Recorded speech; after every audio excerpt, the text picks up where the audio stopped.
If you're lying awake right now with your mind racing, or you clicked this because stress is eating you alive, you're in exactly the right place. In the next few minutes, something ancient and powerful is going to start working on that knot in your chest, that endless loop of worry that follows you everywhere. Here's what most people don't know. Over 1,000 years ago, Buddhist masters discovered specific stories that could literally rewire an anxious brain. Not through complicated meditation or years of study, but through something as simple as listening. Tonight, you're going to hear 48 of these stories, and each one is designed to do something your mind desperately needs: to stop, to rest, to finally let go. If it feels right, drop a comment and tell me where you're listening from tonight. Are you in bed in Chicago at 2 a.m., or maybe driving home from another exhausting day in London? Wherever you are, grab something soft, dim the lights if you can, and get ready to feel your nervous system start to unwind. Take one deep breath with me right now. In through your nose for 4 counts. Hold it and release everything. The ancient masters who left us these gifts knew exactly what you're going through. They're about to show you the way out.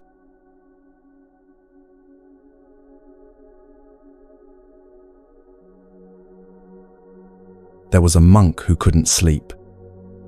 Night after night, his mind would circle the same question like a bird trapped in a cage. You know that feeling, don't you?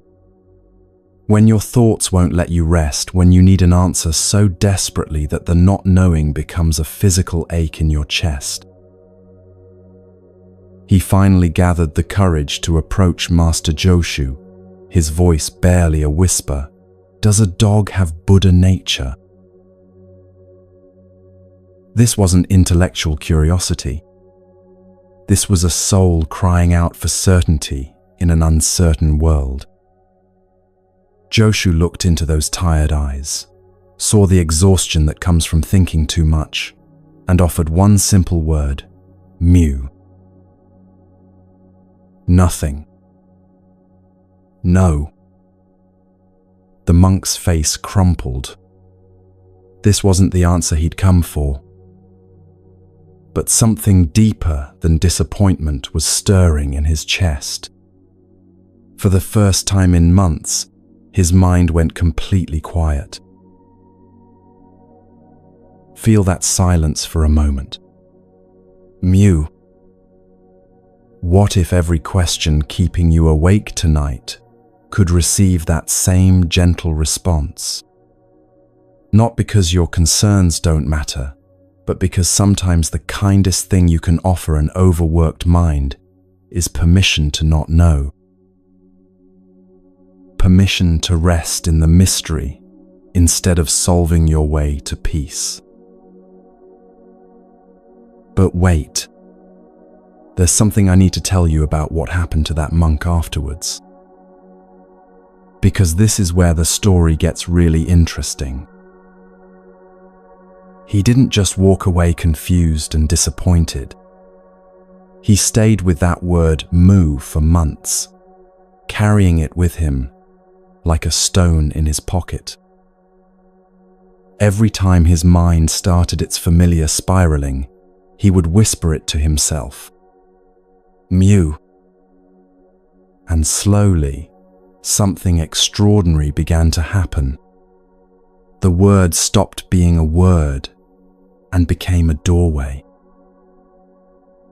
A doorway into the space where all questions dissolve, where peace lives before your mind divides it into problems and solutions. Maybe you've been carrying your own version of that monk's question tonight. Maybe you're lying there wondering about your relationship, your career, your purpose, your worth. What if those questions don't need answers right now? What if they just need the gentle recognition that it's okay to not know? Let Mu work its ancient magic on whatever's keeping your mind busy. In that same monastery lived Master Gute, who had discovered something beautiful about the nature of truth. When visitors came with complex spiritual questions, desperate for elaborate teachings, he would simply raise his finger toward the sky. That gesture contained everything. No words needed. No explanations. Just that pure pointing toward what was always already here. A young attendant watched this daily miracle and began copying his master. But copying and being are different things, aren't they? One day, with the fierce love that only truth can inspire, Gute cut off the boy's imitation finger. As the child ran away crying, Gute called his name. When the boy turned, tears streaming, the master slowly raised his own finger. In that moment, the boy's tears transformed from pain to recognition. He saw what he'd been missing. The finger was never the point. The pointing was everything. Here's what nobody tells you about that story. The boy lived to be 93 years old, and for the rest of his life, whenever anyone asked him about that day, he would smile and say, "I learned the difference between having the answer and being the answer." He never raised his finger again, but somehow, everything he did became a pointing toward truth. The way he swept the courtyard, the way he served tea, the way he listened to troubled visitors. His whole life became one continuous gesture toward what matters most. Right now, you're not learning about Zen. You're experiencing it. The peace settling into your bones isn't coming from understanding these words. It's arising from the simple act of listening, of being present to something larger than your worried thoughts. This is what Gute's finger was pointing toward all along. But let me share something that might surprise you. There was another master in a neighboring monastery who heard about Gute's finger pointing and decided to visit. When he arrived, he asked Gute the deepest question he could think of. Up went the finger, just as expected. But this master smiled and said, "Thank you for showing me what you don't understand." Then he walked away, leaving Gute speechless for the first time in decades. That night, Gute couldn't sleep. He sat in his garden, looking at his finger, wondering if he had become trapped by his own teaching method. Had his pointing become just another performance? In that moment of doubt, something deeper awakened in him. He realized that true teaching isn't about having the perfect gesture or the right answer. It's about being so present, so authentic, that whatever arises becomes medicine for whoever needs it. From that night forward, Gute's finger carried a different quality entirely. Not the confidence of someone who knows, but the humility of someone who continues to discover. Maybe you know this feeling of wondering if you're just going through the motions in your own life. Going through the same routines, saying the same things, hoping they still carry meaning. There's something beautiful about those moments of questioning, isn't there? They're invitations to freshness, to discovering what wants to emerge when you stop relying on what worked yesterday. Master Kyogen once presented an impossible choice that mirrors every difficult decision you've ever faced. Imagine a man hanging from a tree branch by his teeth over a precipice, he said softly. Someone below asks him a question that could save their spiritual life. If he doesn't answer, he fails them. If he opens his mouth, he falls to his death. The students sat in stunned silence, feeling the weight of impossible choices they recognized from their own lives. Maybe for you, it's the choice between staying in work that pays the bills but kills your spirit, or following your heart into uncertainty. Maybe it's speaking a truth that might end a relationship, or staying silent and betraying yourself. These moments when every option carries unacceptable consequences. When you're hanging by your teeth over your own personal cliff. But what if the teaching isn't about solving the dilemma? What if it's about learning to breathe in that impossible space? Sometimes the most honest response is simply acknowledging that you don't know what to do and finding peace in that honesty. Years later, a student asked Kyogen what he thought the man in the tree should actually do. Kyogen was quiet for a long time before answering. "I think," he said slowly, "the man would open his mouth and fall. Not because it's the right answer, but because some truths are worth dying for. And in that falling, something new would be born that never could have existed while he was hanging on so tightly." The student asked, "But wouldn't he die?" Kyogen smiled. "Who says falling is the end of the story?" There's something here about the courage to let go when holding on has become more painful than the unknown. About trusting the process of transformation, even when you can't see where it leads. Maybe there's something in your life right now that you're gripping so tightly, it's cutting off circulation to your soul. What would it feel like to consider that letting go might be the beginning of something beautiful rather than the end of something safe? A young monk burst into Master Joshu's presence, eyes bright with spiritual ambition. "I've just entered the monastery," he announced. "Please teach me the path to enlightenment." You can feel his eagerness, can't you? That hunger for transformation, for techniques that will finally bring lasting peace. Joshu asked the most ordinary question, "Have you eaten your rice porridge?" The monk nodded, confused. "Then wash your bowl," Joshu said simply. No complex meditation instructions. No reading assignments. Just this, complete what you've begun. In that moment, the monk understood something revolutionary. The awakening he sought wasn't hiding in advanced teachings or future achievements. It was here, in the natural completion of ordinary tasks. In bringing full presence to washing a simple bowl.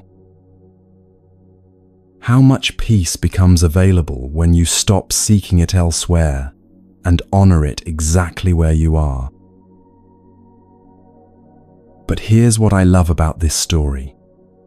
20 years later, that same monk became a teacher himself. Students would come to him seeking profound wisdom and he would ask them about their breakfast, tell them to wash their bowls. One day, a frustrated student said, "Master, I've heard this teaching 100 times. When will you give me something deeper?"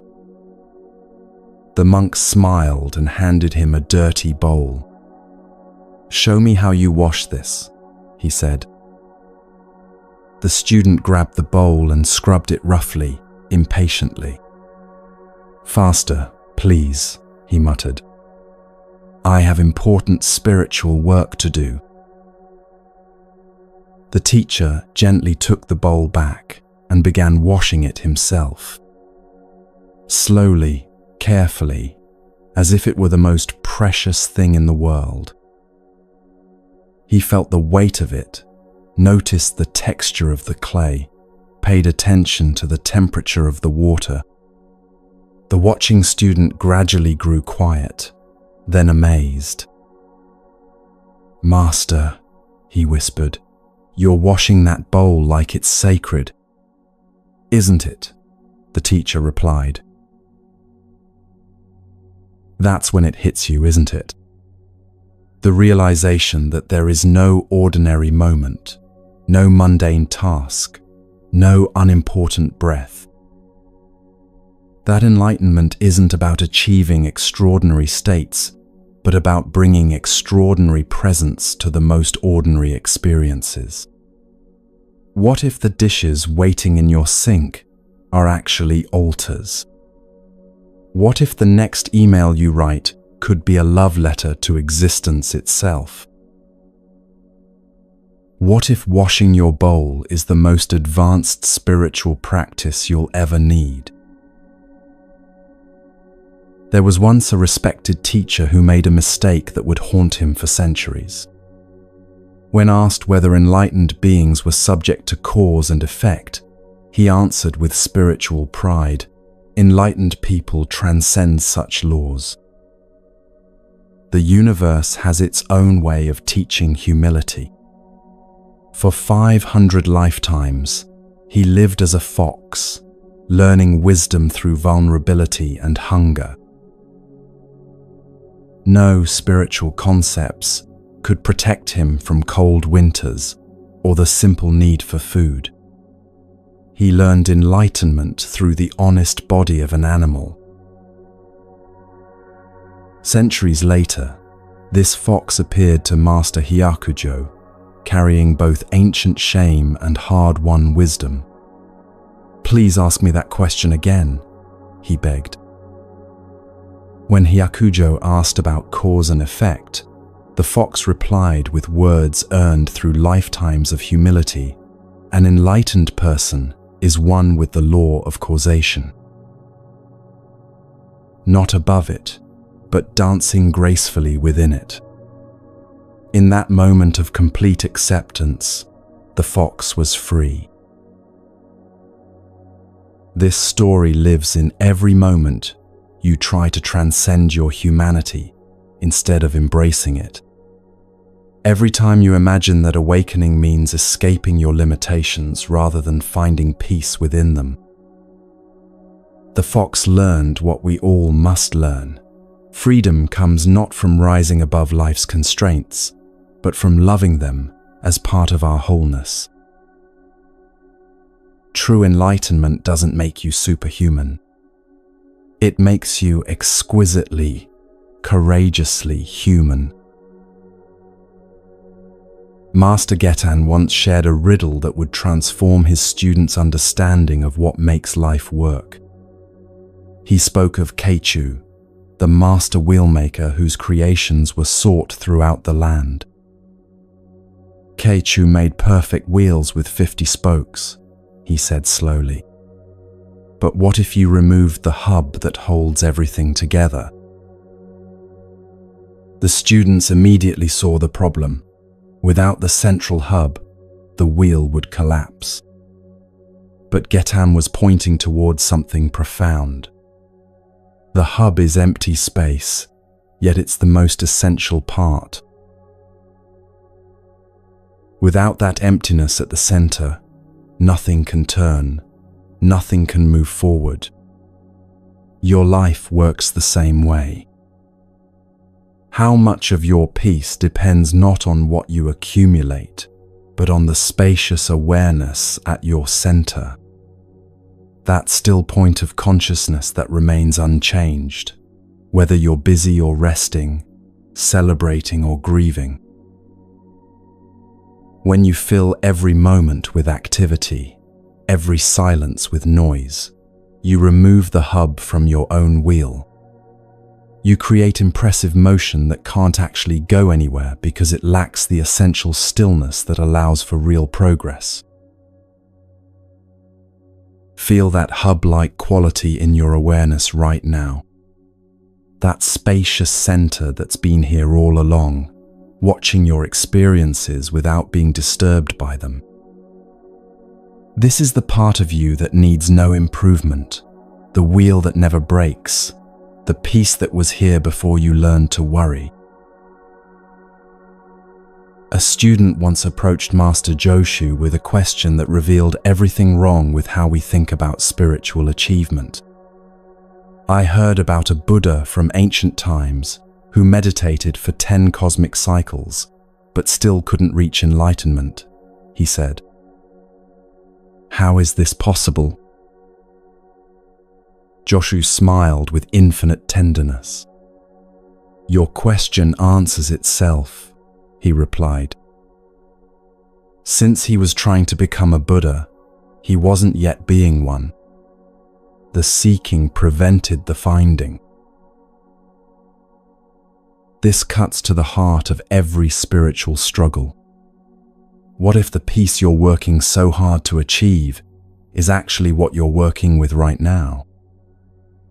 What if the awareness you want to develop is the very consciousness wondering about awareness? The ancient Buddha was caught in the exhausting cycle of trying to become something he already was. Like searching for your glasses while wearing them, or looking everywhere for keys that are in your hand. Can you feel where you might be doing this in your own life? Trying to earn worthiness, instead of recognizing the value that was never missing. Working to achieve peace, instead of noticing the stillness that's already here. Right now, without changing anything about yourself, you have access to the same awareness every Buddha has pointed toward. Not as something to attain, but as the ground you're already standing on. Master Joshu loved visiting hermits who practiced in remote mountain caves. He approached one such hermit with a simple question, "What is here?"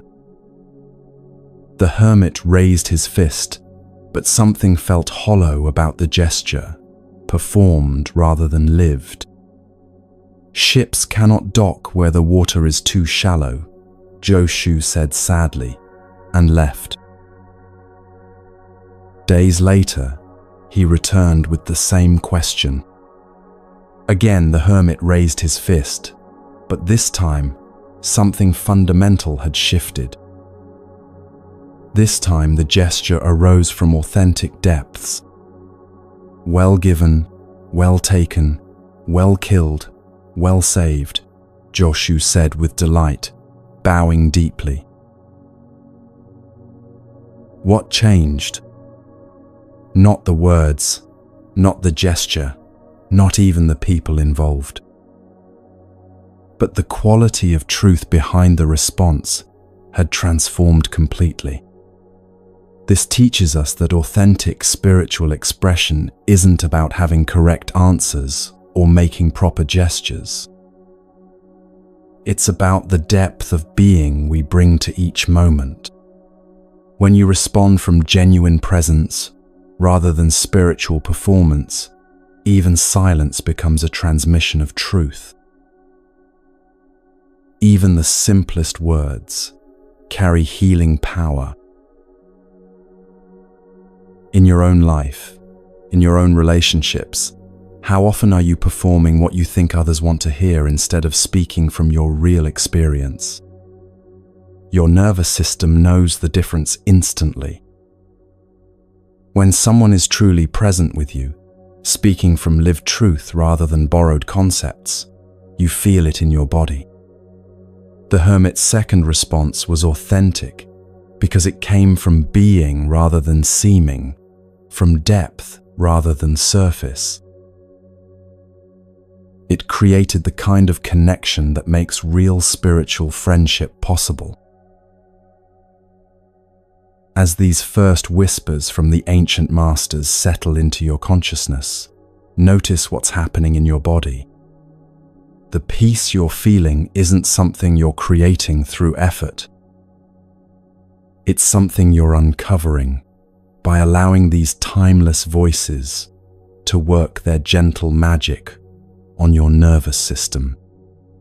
Each story carries medicine for a different aspect of human suffering: the permission to not know, the power of authentic simplicity, the grace found in impossible choices, the sacred nature of ordinary completion, the wisdom of embracing your full humanity, the essential emptiness that makes everything possible, the futility of seeking what you already are, and the beauty of responding from genuine depths. These are just the first gifts from teachers who understood something profound about the relationship between story and healing, between listening and letting go. But we've only begun to explore the treasures they preserved for hearts exactly like yours, for souls that know there must be something more than the endless cycling of worry and temporary satisfaction. As the night deepens and these ancient monasteries fade into the mist of memory, other stories are waiting to meet you, each one a doorway into even more profound recognition of what you've never actually lost.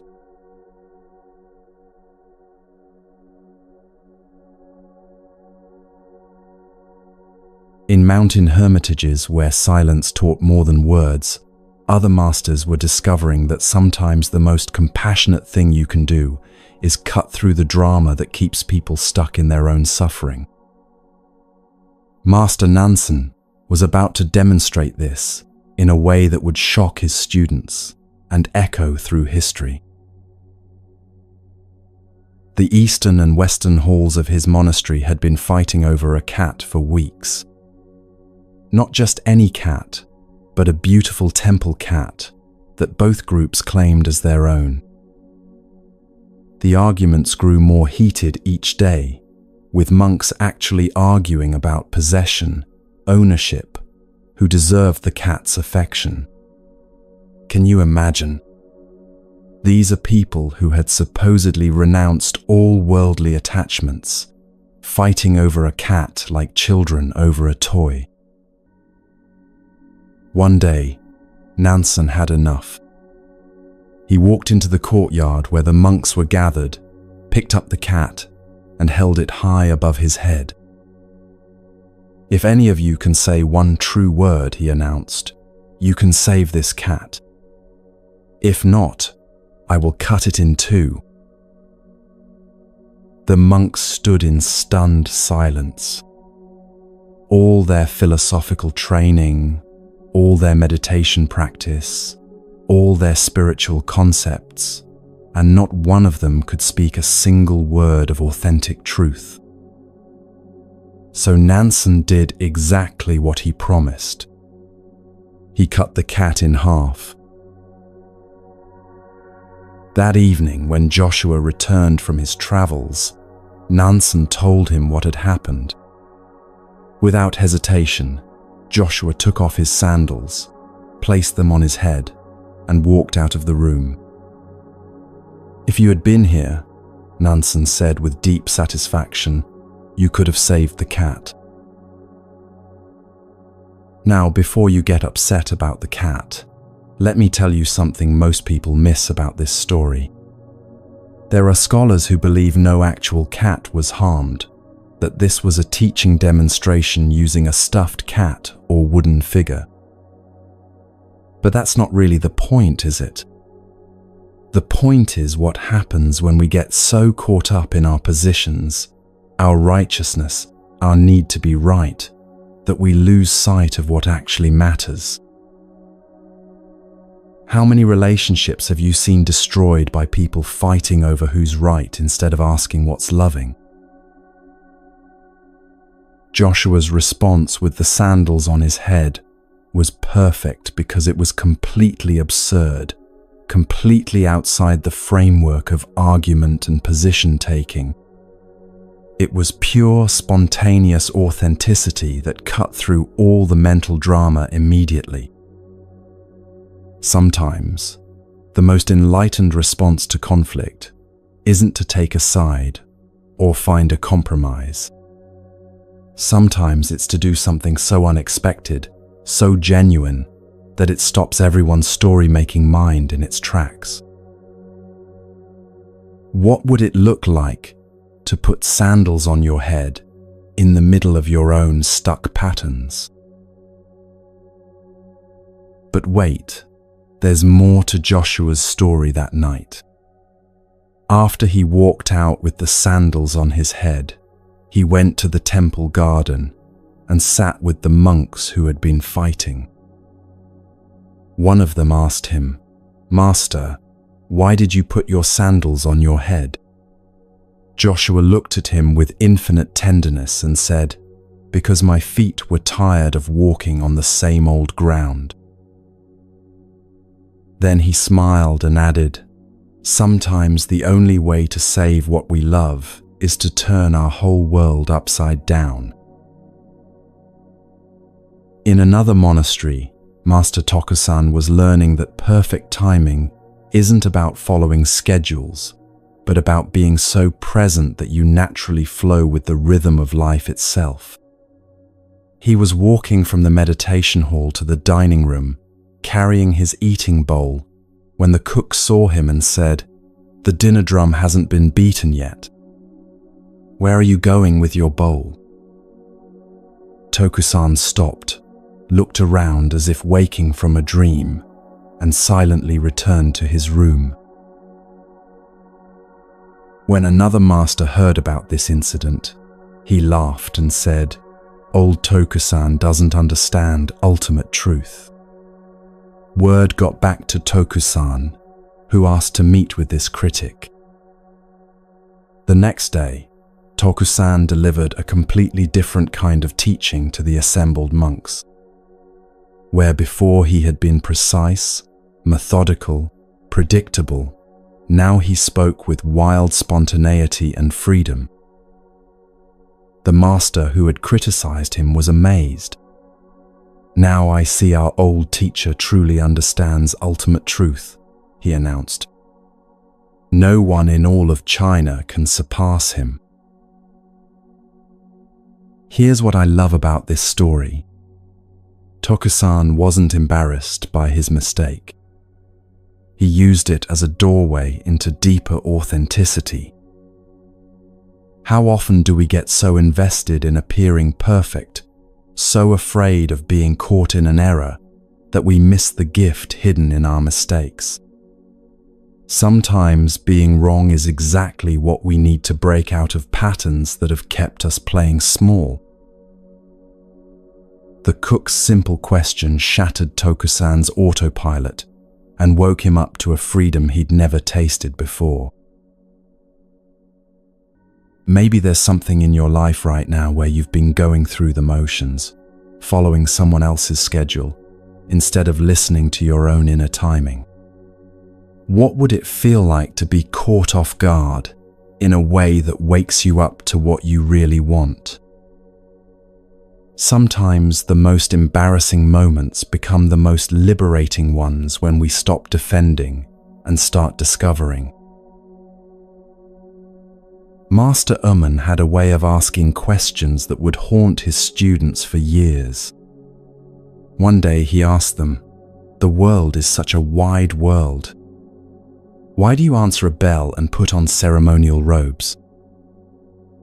In other words, with infinite possibilities available to you, why do you keep responding to the same old conditioned patterns? Why do you keep showing up as the same person you've always been, instead of discovering who you might become? This question lives in every moment you choose. Habit over possibility, safety over growth, the known over the mysterious. The bell rings with some familiar trigger, some old story about who you are or what you're supposed to do, and automatically you put on the robes of your conditioned identity. But what if you didn't answer that bell this time? What if you let it ring while you discovered what wants to emerge when you're not busy being who you think you are? One of Amon's students spent 3 years contemplating this question. Finally, he came back and said, "Master, I think I understand. We answer the bell and put on robes, because in a world of infinite possibility, it's the choice to show up with intention that makes us human." Amon nodded slowly. "And what," he asked, "makes that choice sacred?" The student was quiet for a long moment. "Because," he whispered, "it's the only moment we actually have." There's something profound here about the relationship between structure and freedom. We answer the bell not because we have to, but because choosing to respond consciously is different from reacting unconsciously. The question isn't whether to answer the bell, but how awake you are when you answer it. How present you are when you put on the robes of your daily life. Are you sleepwalking through your routines, or dancing with them? Master Tozan was asked one of the most direct questions in all of Zen. What is Buddha? He was weighing flax at the time, completely absorbed in the simple task at hand. Without missing a beat, without dropping his attention from the work, he replied, 3 pounds of flax. The student stood there bewildered, expecting some profound philosophical answer about the nature of enlightenment. Instead, he got 3 pounds of flax. But here's what that student learned over the following months as he contemplated this seemingly ridiculous answer. Buddha isn't somewhere else, in some special state or distant realm. Buddha is right here, in the texture of flax between your fingers, in the weight that grounds you to this moment, in the simple attention that makes ordinary work sacred. The enlightenment you're seeking isn't hiding behind 3 pounds of flax. It's 3 pounds of flax, experienced with complete presence. Years later, that same student became a teacher and would often ask visitors, "What is Buddha?" No matter what elaborate spiritual answers they gave, he would hold up whatever object was nearest to him. A teacup, a fallen leaf, a piece of bread. Buddha, he would say simply, is exactly this, experienced exactly as it is, without needing it to be anything more. The sacred isn't separate from the ordinary. It's the ordinary experienced with extraordinary presence. What would change in your life if you really believed this? If you knew that Buddha nature, that divine essence, wasn't something to achieve, but something to recognize in the mundane details of your actual existence. 3 pounds of flax become a gateway when you stop looking past them towards some imaginary spiritual destination. 2 monks were watching a temple flag flapping in the wind, and they started arguing about what they were actually seeing. "The flag is moving," said one. "No, the wind is moving," said the other. They went back and forth, each convinced of his own perspective, until the 6th patriarch happened to walk by. He listened to their debate for a moment, then said quietly, "Neither the flag nor the wind is moving. Mind is moving." Both monks fell silent, suddenly recognizing something they had been completely missing. This story cuts to the heart of every argument you've ever had, every conflict that's ever drained your energy. How often are we fighting about externals when the real action is happening in the stories our minds are creating about what we're experiencing?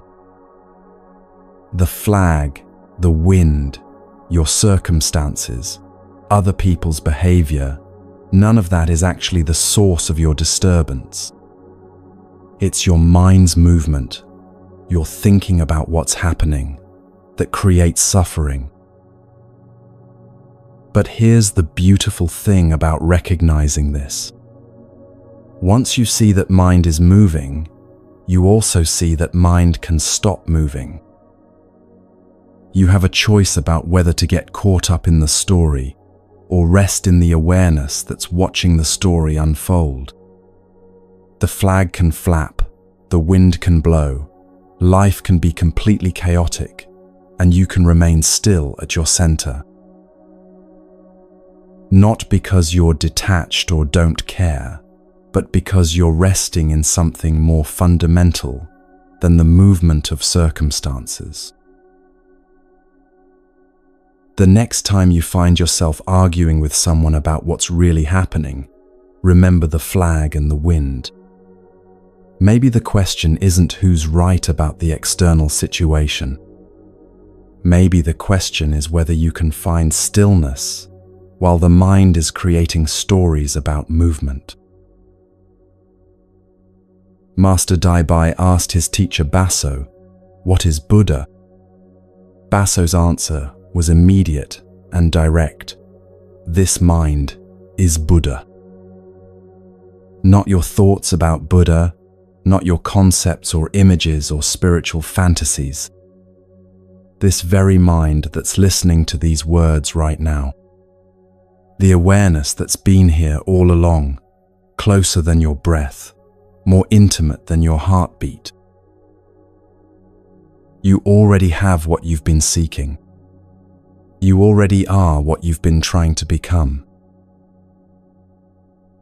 But watch what happens next in the story. Later, when other students asked Baso the same question, he gave a completely different answer. No mind, no Buddha. The students were confused. Which was true? Was mind Buddha or not? They didn't understand that Baso was offering medicine for whatever sickness was in front of him. To those who were too detached from their human experience, he said, "This mind is Buddha." To those who were too attached to spiritual concepts, he said, "No mind, no Buddha." Truth isn't a fixed formula you can memorize and apply everywhere. It's a living response to what's needed in each moment. Sometimes you need to remember that your ordinary mind is already sacred. Sometimes you need to let go of all ideas about sacredness and just be present to what is. The art is knowing which medicine the moment requires. Right now, what does this moment need from you? The recognition that this mind is Buddha, or the freedom of no mind, no Buddha? Maybe it needs both, the paradox held gently, without needing to resolve it into something your thinking mind can grasp. There was an old woman who lived near a famous temple, and she had a peculiar hobby. Whenever monks would ask her for directions to the temple, she would say sweetly, "Go straight ahead," and then mutter under her breath, "Another one off to waste his time with empty rituals." Joshua heard about this woman and decided to investigate. He approached her asking for directions, and sure enough, she gave him the same response. The next day, Joshua announced to his students, "I have investigated that old woman." But what exactly had he investigated? Some say he discovered that she was testing whether people could hear the wisdom hidden in her apparent cynicism. Others say he realized that her directness was actually pointing people toward their own inner temple rather than encouraging dependency on external spiritual authorities. Still, others believe Joshua learned something about his own assumptions, about how he had been unconsciously judging her judgment. The truth is, we don't know exactly what Joshua discovered, and that might be the whole point.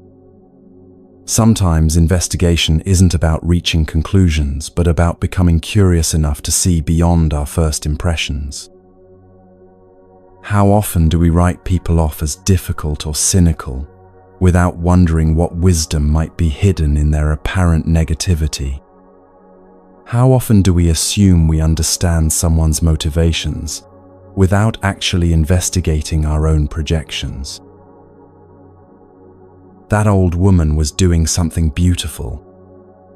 She was refusing to enable spiritual seeking that avoided the real work of transformation. Her mutterings were a form of tough love, challenging people to examine whether they were looking for truth or just collecting spiritual experiences. Maybe the temple you're seeking isn't a place you go to, but a quality of presence you bring to wherever you already are. In the quietest monastery of all, a philosopher approached Buddha himself with a challenge. Without words and without silence, he said, "Tell me truth." How do you respond to a request like that? Words would violate the first condition. Silence would violate the second. Buddha simply sat there, completely present, completely still, completely himself. The philosopher bowed deeply and said, "I have cleared away my delusions and entered the true path." After the philosopher left, Ananda asked Buddha, what did he attain? Buddha smiled. A good horse runs even at the shadow of the whip. Some people are so ready for truth that the slightest pointing is enough. They don't need elaborate explanations or complex teachings.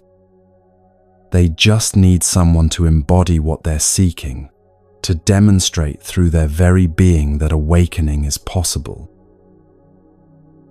But here's what's beautiful about this story. Buddha didn't do anything special. He didn't perform some miraculous teaching or enter a special state of consciousness. He just was himself, completely and authentically present. And somehow, that was exactly what the philosopher needed to see. That truth isn't something you acquire through words or achieve through silence. It's something you embody through the quality of your presence in any moment. What if the most profound teaching you could ever offer someone is simply being genuinely yourself? Not trying to be wise or spiritual or helpful, but just being real, present, available. Sometimes the deepest transmission happens not through what we say or don't say, but through the depth of being we bring to our encounters with life. The philosopher saw in Buddha's presence what he had been seeking in concepts and techniques. A human being completely at ease with being human.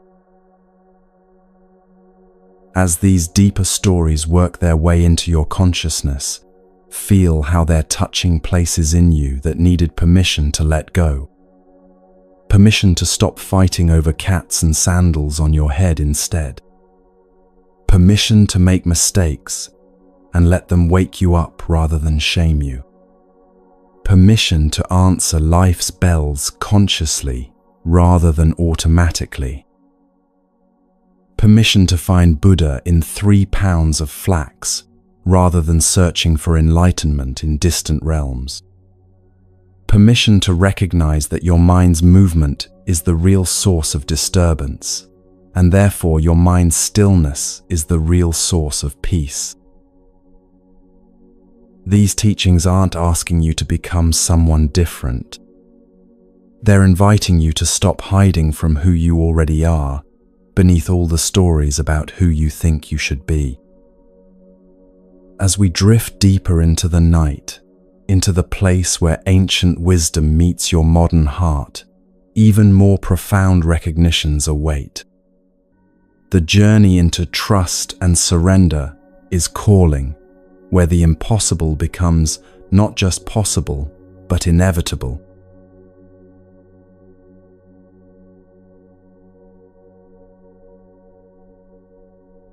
When you've been seeking long enough, when you've tried every technique and read every book, and still find yourself longing for something deeper, the ancient masters have one more gift to offer.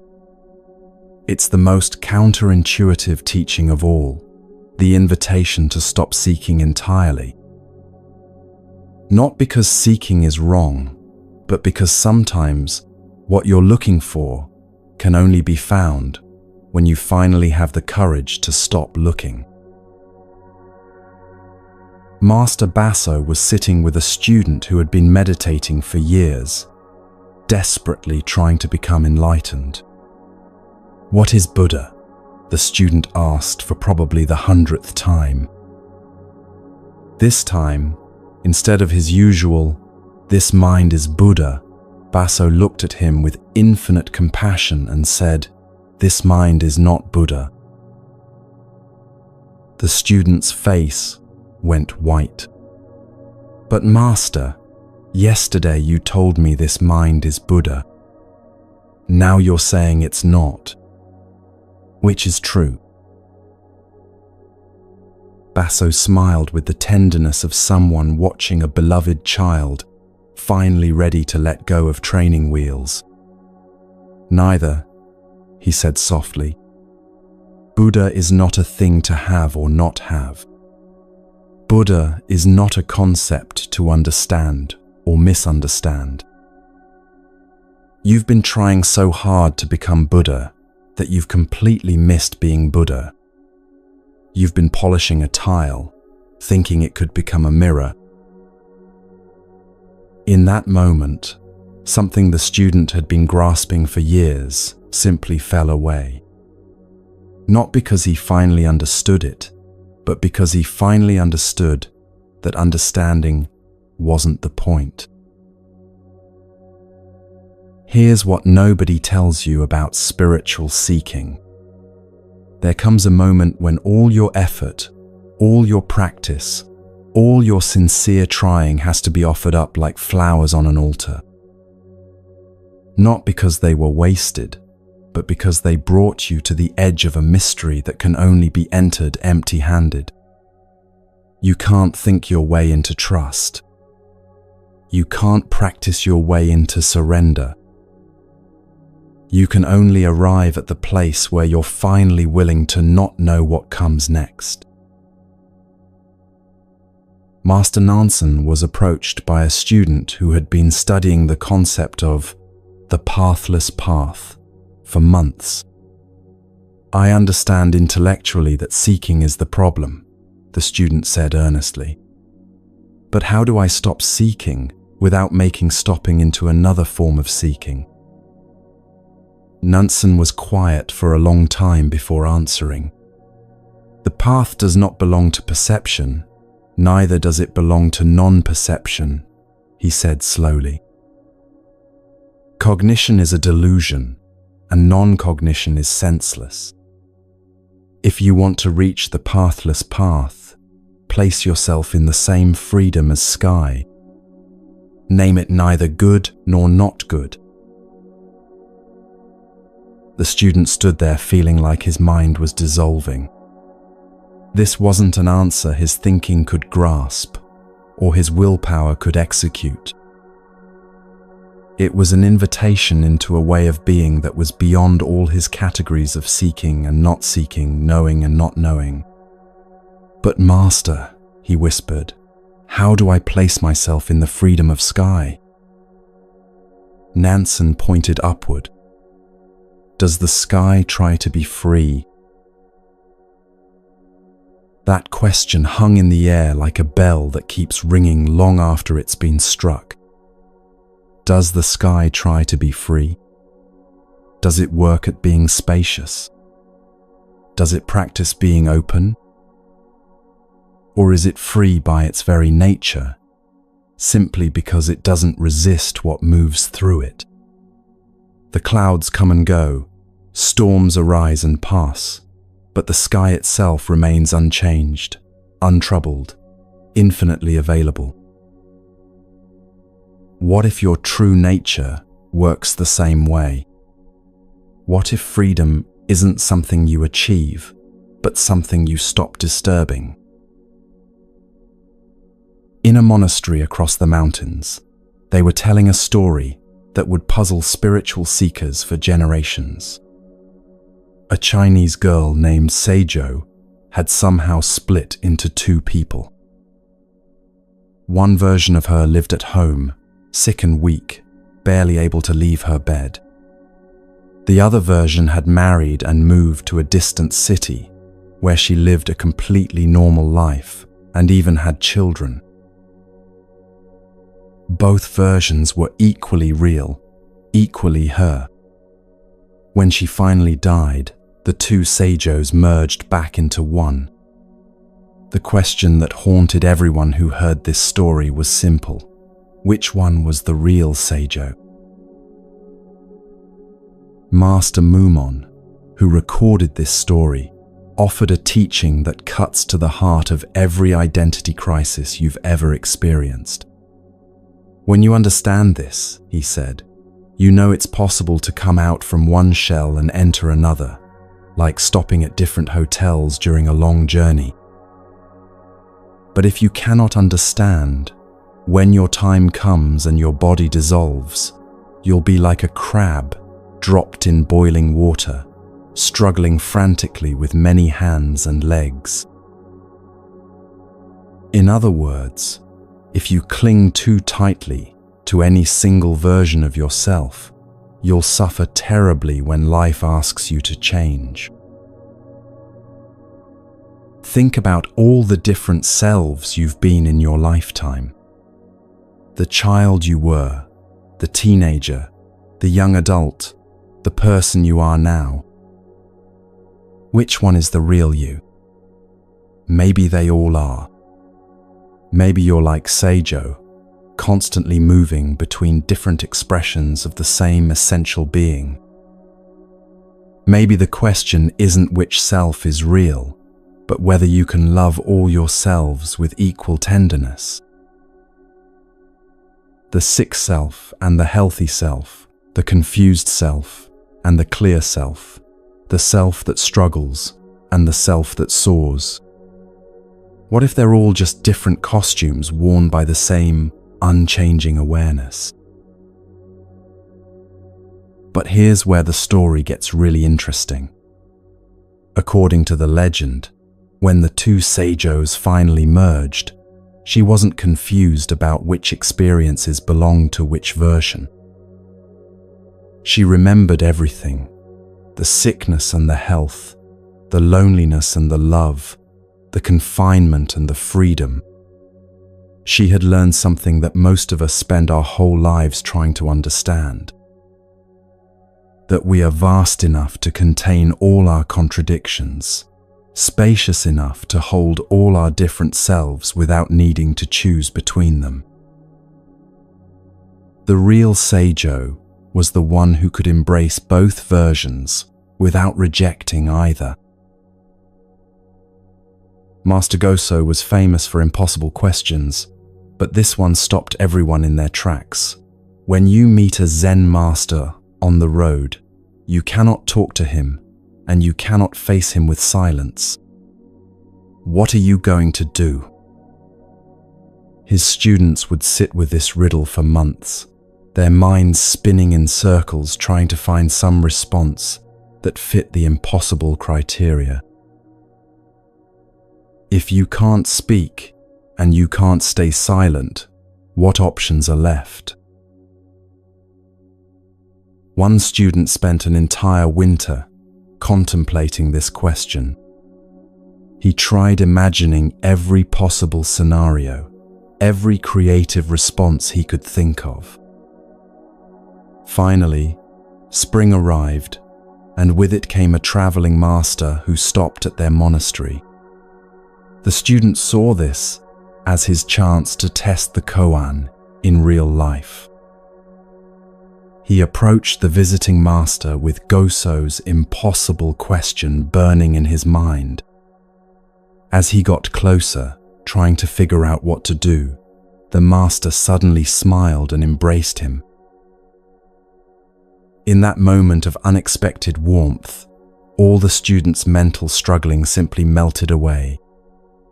He found himself laughing and crying at the same time, not because he had found the answer, but because he had discovered that some encounters transcend all categories of response.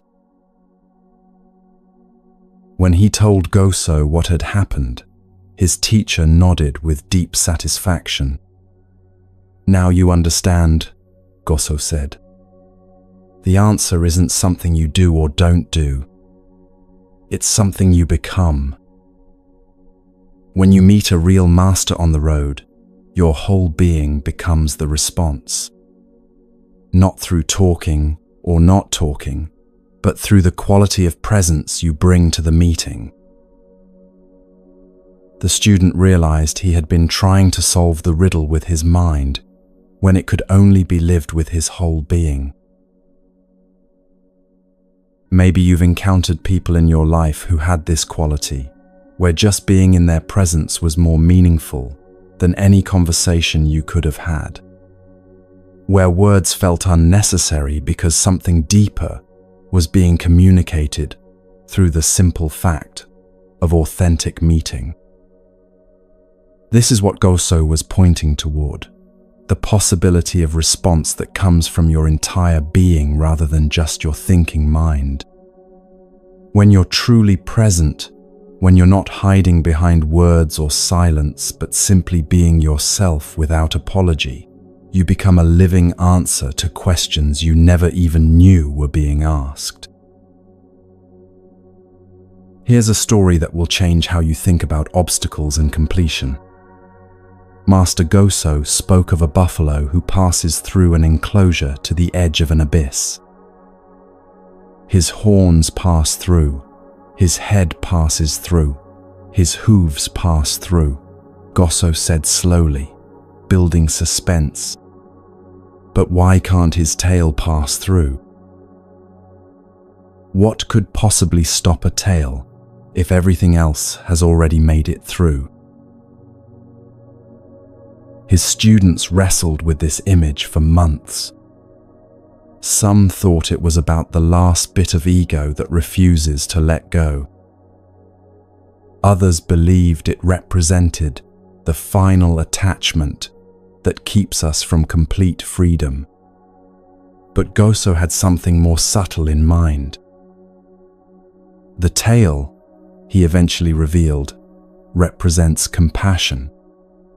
The buffalo could escape completely, could disappear into the absolute freedom on the other side of the enclosure. But something in him refuses to abandon the world of struggle and suffering entirely. The tail that won't pass through is his connection to all the beings still trapped in the enclosure, still needing help, still seeking the way out. This is the paradox of true spiritual maturity. The closer you get to complete freedom, the more your heart opens to those who are still struggling. You could disappear into blissful detachment, but love won't let you. Some part of you remains available, remains engaged, remains committed to the possibility that everyone can find their way through the enclosure. The tail that gets stuck isn't a failure of enlightenment. It's enlightenment choosing to stay connected to the world that needs it. Maybe you've felt this tension in your own spiritual journey. Moments when you touch something so peaceful, so free, that you almost don't want to come back to ordinary life with its problems and complications. But then you remember the people you love, the world that's suffering, the work that still needs to be done. And something in you chooses to stay engaged, to let your tail remain in the enclosure, even as your head touches freedom. This isn't spiritual failure. This is spiritual success of the highest order. A student once asked Master Joshu, why did Bodhidharma come from India to China? This was one of the fundamental questions of Zen. What was the essential teaching that needed to be transmitted from Buddha's homeland to the culture where these practices would flourish? Joshu's answer was immediate and shocking in its ordinariness. The oak tree in the garden. The student stood there completely bewildered. He had asked about the deepest spiritual transmission in history and received a comment about landscaping. But over the following years, that student began to understand something revolutionary about Joshu's response. Bodhidharma didn't come to China to bring something exotic or foreign or special. He came to point people toward what was already there, already perfect, already expressing enlightenment in its own way. The oak tree doesn't try to be enlightened. It just grows according to its nature, responds to sun and rain and seasons without needing to understand the cosmic significance of what it's doing. It's completely itself without apology or effort or spiritual ambition. This is what Bodhidharma brought from India, not a new teaching, but a way of seeing that recognizes the Buddha nature that's already present in everything. In oak trees and busy people, and difficult circumstances, and ordinary Tuesday afternoons, the transmission wasn't about importing something foreign, but about discovering what had always been native to every moment, every place, every being. The oak tree in the garden is enlightened not because it achieved some special state, but because it never doubted its right to be exactly what it is. What would it feel like to live with that same unquestioning confidence in your own nature? To grow according to your genuine impulses, rather than your ideas about what growth should look like. To respond to life's seasons without needing to understand their cosmic purpose. The oak tree teaching is an invitation to stop trying to become enlightened and start expressing the enlightenment that's already here, waiting to be lived rather than achieved. Master Hyakujo was getting old and needed to choose someone to start a new monastery. He decided to hold a contest among his students.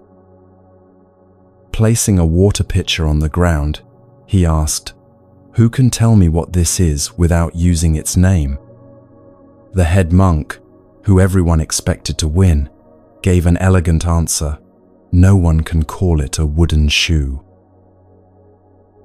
Clever, poetic, showing off his understanding of Zen paradox.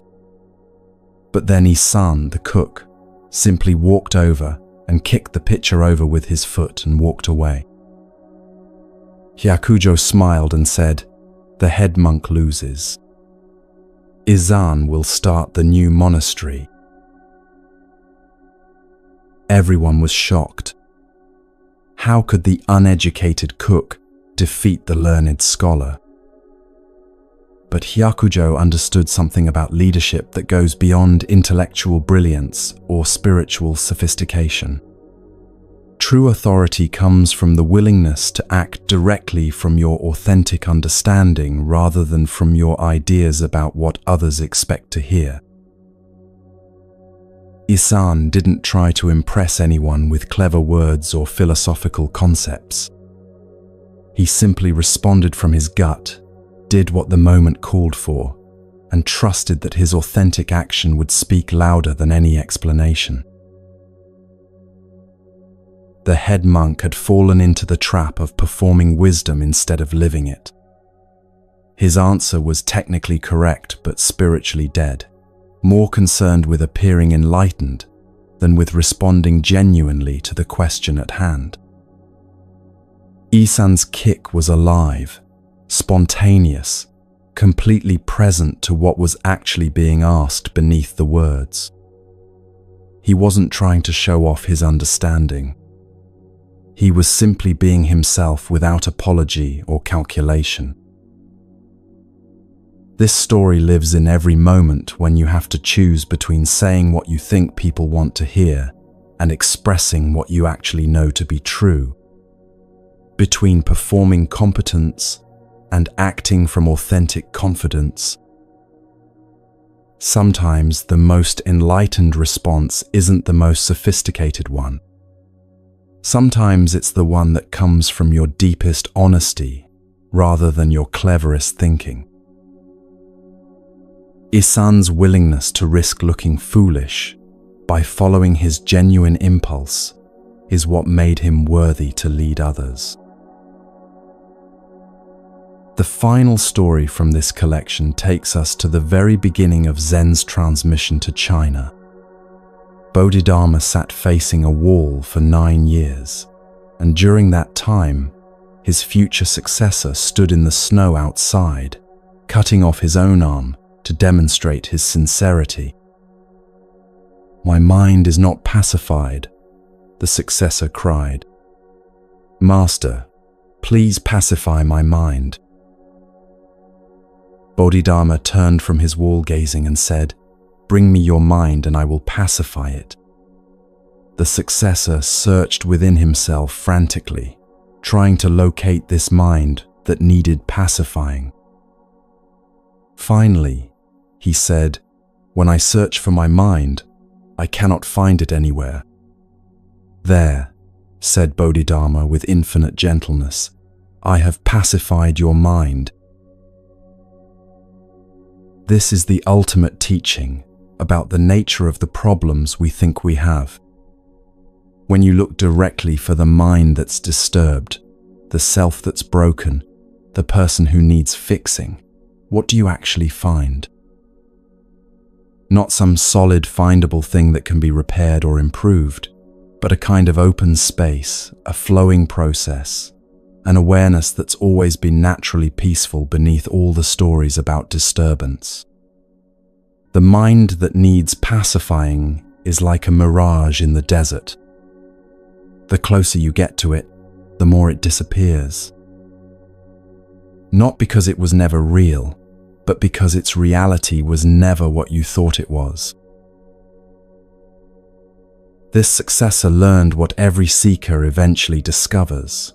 The problem is not in finding peace, but in looking for the one who lacks peace. When you search for the worried mind, you find only awareness. When you look for the broken self, you find only space. When you hunt for the person who needs enlightenment, you discover only the enlightenment that was never actually missing. Bodhidharma didn't pacify his successor's mind by doing something to it. He pacified it by helping him see that there was no disturbed mind to be found. Right now, as you listen to these words, can you find the mind that came here seeking peace? Can you locate the self that needs healing? Look closely, with the same sincere intensity as Bodhidharma's successor. What you'll discover is what he discovered, that the seeker and the sought, the problem and the solution were never two different things.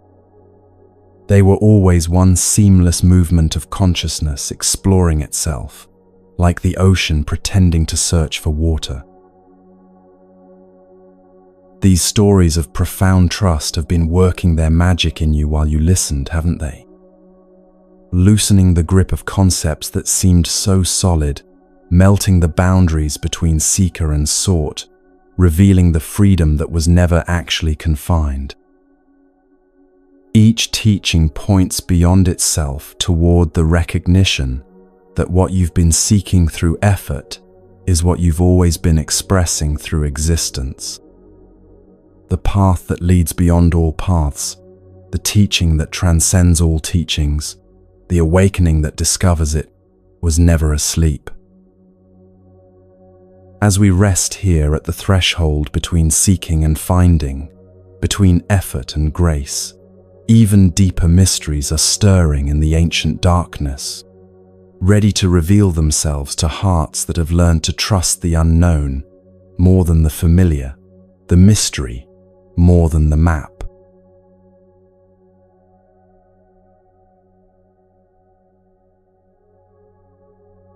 In the deepest hours before dawn, when the veil between worlds grows thin and ordinary reality reveals its more mysterious dimensions, the ancient masters preserve teachings that can only be understood by those who have learned to trust what cannot be grasped. These aren't stories for the beginner's mind, though paradoxically, they can only be received with beginner's mind. They're whispered secrets from the edge of the knowable, medicine for souls ready to dissolve into something larger than their individual story. There once was a gathering of all the Buddhas throughout time and space, a cosmic assembly that existed beyond the limitations of any single dimension. When the great Bodhisattva Manjushri arrived at this celestial conference, something unexpected had happened. The meeting was over. Each Buddha had returned to their own realm, and only one being remained in deep meditation. But this wasn't some ancient master or renowned teacher. It was a young girl sitting in samadhi so profound that even Manjushri, the Bodhisattva of transcendent wisdom, couldn't disturb her concentration. Buddha himself was still there, watching over this mysterious scene. Manjushri approached him, genuinely puzzled. "How is it possible," he asked, "for this girl to attain a meditative state that I, with all my eons of practice and accumulated wisdom, cannot even approach?" Buddha smiled with the tenderness reserved for those moments when the deepest teachings reveal themselves through the most unexpected vessels. "If you want to know how deep her realization goes," he said gently, "try to bring her out of meditation yourself." Manjushri tried everything in his vast repertoire of spiritual techniques. He walked around her 3 times and snapped his fingers, the traditional method for awakening someone from trance. Nothing. He used his miraculous powers to transport her to high heaven and called to her with the voice that can reach across dimensions. Still nothing. This girl remained completely absorbed in a depth of being that even the Bodhisattva of wisdom couldn't touch. Finally, Buddha offered a teaching that would shatter every assumption about spiritual development and worthiness. Even 100,000 Manjushris couldn't disturb her now, he said. But there's a Bodhisattva called delusion who lives far below this place. If he comes, she will awaken immediately. Before Buddha had even finished speaking, this bodhisattva delusion sprang up from the earth and bowed. He approached the girl and simply snapped his fingers once. Instantly, she opened her eyes and emerged from her profound meditation, as if she had been waiting for exactly this moment, exactly this person, exactly this simple gesture. Here's what will bend your mind about this story. The girl couldn't be awakened by wisdom, by technique, by spiritual authority, or by transcendent power. She could only be awakened by someone who embodied what the tradition calls beginner's mind so completely that even his name was delusion. Not because he was actually deluded, but because he had gone so far beyond the need to appear wise that he could afford to be called foolish. He had realized something that Manjushri, for all his accumulated knowledge, had temporarily forgotten, that the deepest awakening often looks like not knowing anything at all. This story lives in every moment when your accumulated spiritual knowledge becomes a barrier to fresh understanding.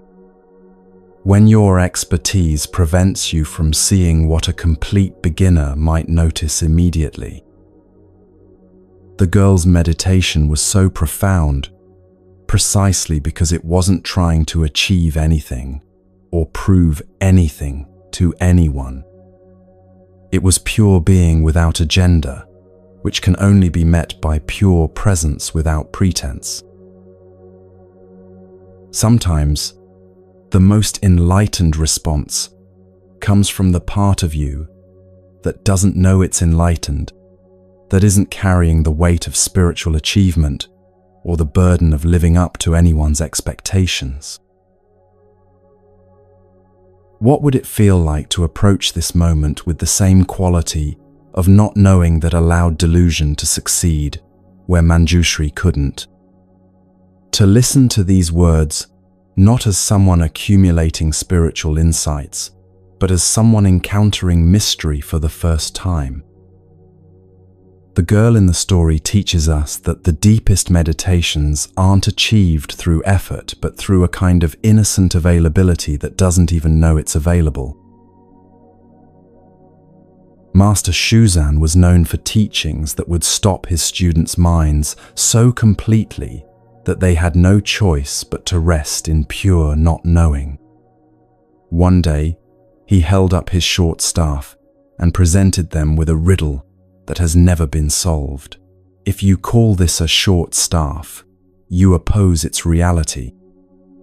If you do not call it a short staff, you ignore the fact. Now, what do you wish to call this? His students sat in stunned silence, feeling their thinking minds short-circuit as they encountered the impossibility of the task. This wasn't a word game or a philosophical puzzle. Shuzan was pointing towards something fundamental about the relationship between reality and the words we use to capture it.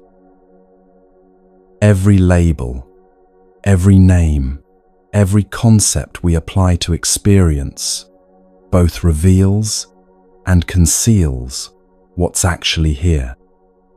Call it a staff, and you've created a barrier between yourself and the immediate reality of wood and grain and weight. Don't call it a staff, and you've ignored the perfectly obvious truth of what you're looking at. So what do you do when both naming and not naming miss the mark? One student spent an entire season contemplating this riddle. He would sit in the garden, looking at stones and flowers, and trying to find a way to relate to them that neither imposed false concepts nor ignored obvious facts. Gradually, something began to shift in his perception.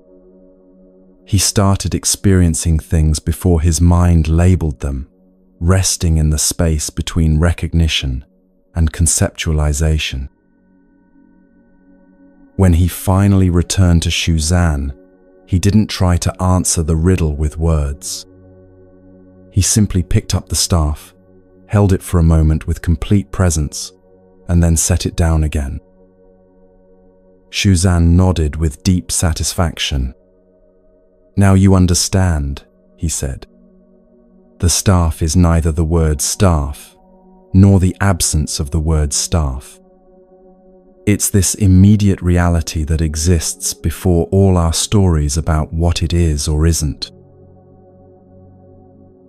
This teaching cuts to the heart of how we relate to every experience in our lives. How often do we miss the actual reality of what's happening because we're so busy naming it, categorizing it, deciding whether we like it or not? Your feelings aren't just anxiety or sadness or joy. They're living energies with their own texture and movement and intelligence that exists before you label them. Your relationships aren't just good or bad or complicated. They're dynamic dances of connection and separation that flow in ways too subtle for any category to capture. Shuzan's staff is an invitation to meet life before your mind decides what it is, to rest in the immediate reality that's always richer and more mysterious than any description could contain. Master Basho offered one of the most paradoxical teachings ever recorded. "When you have a staff, I will give it to you. If you have no staff, I will take it away from you." His students would stare at him as if he had lost his mind. How can you give someone something they already have? How can you take away something they don't possess? But Basho was pointing toward a way of relating to life that transcends the ordinary logic of having and not having, giving and receiving. Years later, one of his students had an insight that illuminated the entire teaching. "Master," he said excitedly, "I think I understand about the staff. When I think I have wisdom, you show me my ignorance. When I feel empty and lost, you reveal the knowledge that was always there. You give to those who are ready to receive and take from those who are clinging too tightly." Basho smiled, but then asked, "And what about the staff itself? What is this staff that can be given and taken?" The student was quiet for a long time before answering. "The staff is confidence," he whispered. "When I'm trying to be strong, you show me that real strength comes from acknowledging weakness. When I'm lost in self-doubt, you reveal the unshakable knowing that lives beneath all uncertainty. You're always offering exactly what I don't think I have and removing exactly what I think I need to hold on to." This time, Basho nodded, with complete approval. "Now you see," he said, "the staff supports whatever needs support and clears away whatever blocks the path. True teaching gives you what you actually need, not what you think you want." This is how life itself works when you learn to trust its intelligence. When you're feeling too detached, it gives you experiences that break your heart open. When you're overwhelmed by emotion, it offers opportunities for stillness and perspective. When you're taking yourself too seriously, it delivers humbling reminders of your humanity. When you're lost in self-doubt, it presents moments of undeniable clarity about your worth and purpose. Basho's staff is the perfect responsiveness of existence itself, always offering exactly what's needed for your next step in awakening, even when it's not what your personality would choose. In a teaching that dissolves all concepts of time and spiritual hierarchy, Master Hoan posed a question that has mystified seekers for centuries. The past and future Buddhas both are his servants. Who is he? Think about what this means. Every Buddha who has ever lived, every awakened being who will ever exist, all serving someone or something even more fundamental than enlightenment itself. Who or what could be so essential that even the highest spiritual realization bows before it? Students would meditate on this riddle for years, trying to imagine what could be more ultimate than Buddha nature, more fundamental than awakening itself. Some thought it referred to the absolute reality beyond all form. Others believed it pointed to the source consciousness from which all individual awareness arises. But the answer, when it finally dawned on them, was both simpler and more shocking than any philosophical concept. He is you. Not you as a separate person with problems and achievements, but you as the very awareness in which all experiences of Buddhas and non-Buddhas arise and pass away. Every teaching, every awakened being, every moment of enlightenment serves the fundamental awareness that's reading these words right now. Not because you're special or superior, but because you are the space in which all spiritual seeking and finding takes place. Past Buddhas exist in your awareness of them. Future Buddhas will arise within your capacity to recognize awakening. All of spiritual history, all the teachings and realizations and transmissions serve this immediate awareness that needs no improvement, no development, no enhancement of any kind. You are what every Buddha has been trying to point you back toward, the ordinary miracle of being conscious, aware, present to this moment. This isn't spiritual inflation or ego aggrandizement. It's the most humbling recognition possible that the awareness you take for granted is the very thing that makes all enlightenment possible. Without your capacity to be present, there would be no Buddha nature to recognize. Without your ability to listen, there would be no teachings to receive. You are not a student of consciousness. You are consciousness itself, temporarily pretending to be a student so it can remember what it never actually forgot. Master Seikiso presented perhaps the most vertigo-inducing teaching of all. How will you proceed from the top of a 100-foot pole? His students could picture this perfectly, climbing to the highest possible point, achieving the ultimate spiritual attainment, reaching the peak of realization.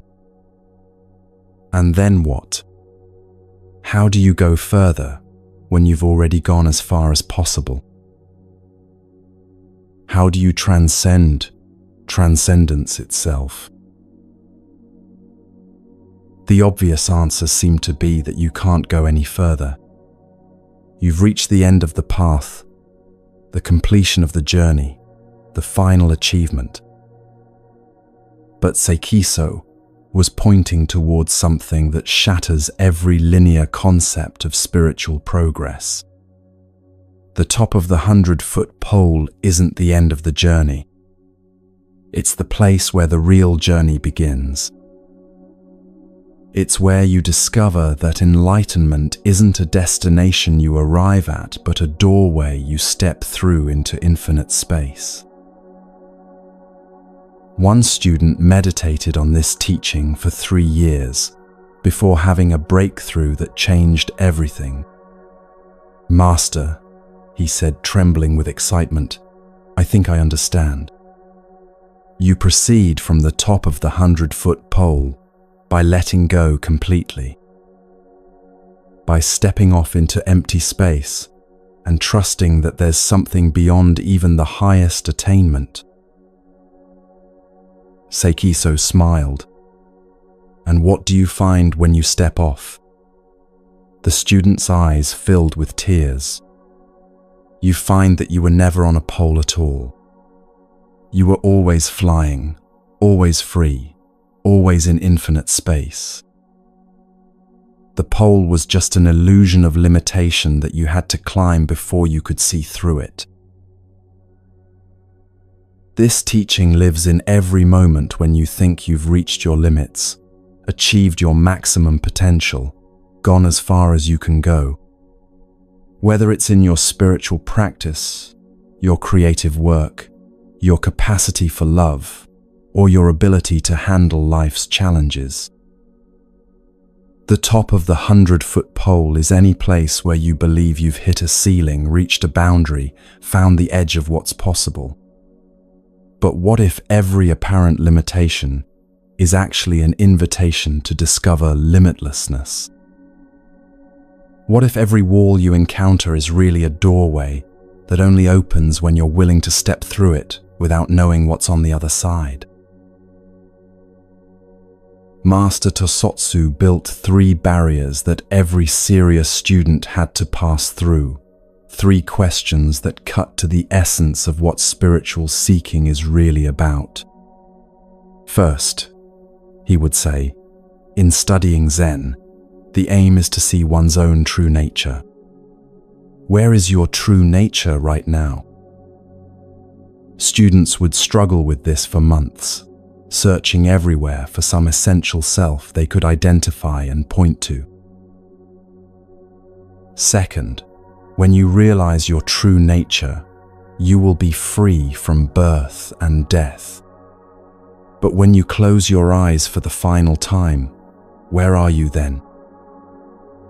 This would perplex them even more, challenging their assumptions about what freedom from death actually means. Third, if you are truly free from birth and death, you should know where you are when your body dissolves into the 4 elements. Where are you then? These weren't philosophical questions to be answered, with concepts or meditation experiences to be achieved through practice. They were invitations to discover what remains when every identity, every experience, everything you think you are, is stripped away. A student spent 7 years working with these barriers before finally understanding that they weren't meant to be passed through sequentially. They all pointed to the same timeless recognition from different angles. Your true nature isn't located anywhere because it's the very space in which all locations appear. Freedom from birth and death doesn't mean living forever, but recognizing what was never born and therefore cannot die. And when the body dissolves, you are where you always were, nowhere and everywhere, as the very awareness in which bodies appear and disappear like waves in an ocean. These 3 barriers reveal the deepest secret of spiritual seeking, that what you're looking for is what you're looking with. The true nature you're trying to find is the awareness that's trying to find it. The freedom you're seeking from birth and death is the timeless presence that observes birth and death without being touched by either. And the you that wonders where you'll be when your body is gone is the same you that wondered where you were before your body was born. Not a soul or spirit or energy that travels from one state to another, but the pure awareness that makes all states possible and remains utterly unchanged by any of them. In the final teaching from this mystical collection, Master Kembo was asked about the origin of the spiritual path itself. All Buddhas of the 10 directions enter the one road of nirvana, a student said. Where does that road begin? Without hesitation, Kembo raised his walking stick and drew a figure in the air. Here it is, he said simply. Another master, Umon, was asked the same question and responded by picking up his fan and saying, "This fan reaches to the 33rd heaven and strikes the nose of the deity there." Both teachers were pointing to something that dissolves every concept of spiritual journey as movement from here to there, from ignorance to enlightenment, from bondage to freedom. The road doesn't begin somewhere else and lead to nirvana. The road is nirvana, has always been nirvana, could never be anything other than nirvana. Every step you've ever taken, every breath you've ever breathed, every moment you've ever experienced has been the road itself. Not because everything is automatically perfect, but because everything is automatically included in the perfection that doesn't require anything to be different than it is. Kembo's walking stick and Uman's fan aren't pointing toward the beginning of the road.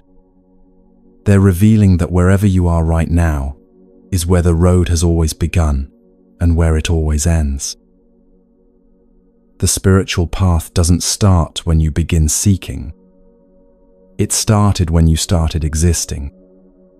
It doesn't end when you achieve some final realization. It ends in every moment when you recognize that seeking and finding, path and goal, traveler and destination were never actually separate. These mystical depths have been working their magic on you while you listened, haven't they? Dissolving the boundaries between wisdom and innocence, having and not having, past and future, seeking and finding. Each story a doorway into recognizing what was never hidden, each teaching a reminder of what you've never actually lost. The girl in meditation who could only be awakened by not knowing, the staff that exists beyond all naming, the giving and taking that serves exactly what's needed, the mysterious He who is served by all Buddhas, the 100-foot pole that opens into infinite space, the 3 barriers that all point to the same timeless recognition, and the road that begins wherever you are.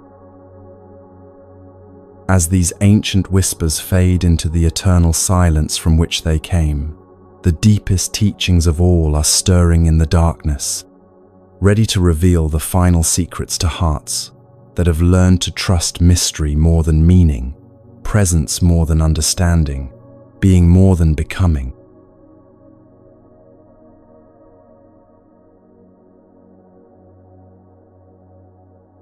There comes a moment in every heart's journey when all the seeking, all the trying, all the endless effort to become someone better simply melts away like snow in spring sunshine. These final stories aren't about achieving anything or understanding complex teachings. They're about the gentle recognition that you've been carrying what you thought you were looking for all along, like holding a candle while searching for light. Let these ancient whispers work their quiet magic as you rest deeper into the peace that was never actually missing. An old master was sitting in his garden when a student approached, exhausted from years of spiritual striving. "Teacher," he said wearily, "I've practiced every meditation, studied every text, followed every instruction you've given me, but I still don't feel enlightened. What am I missing?" The master smiled gently and pointed to a flower blooming beside the path. "Does that flower try to be beautiful?" he asked. The student looked at the simple wildflower, its petals soft in the morning light. "No, master. It just blooms naturally." "Then you understand everything," the master said softly. "You've been trying so hard to become what you already are. Stop trying to bloom and notice that you're already flowering." In that moment, something the student had been carrying for years simply dropped away.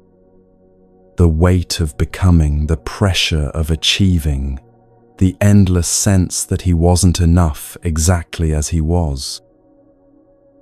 He sat down beside the flower and, for the first time in years, felt completely at home in his own skin.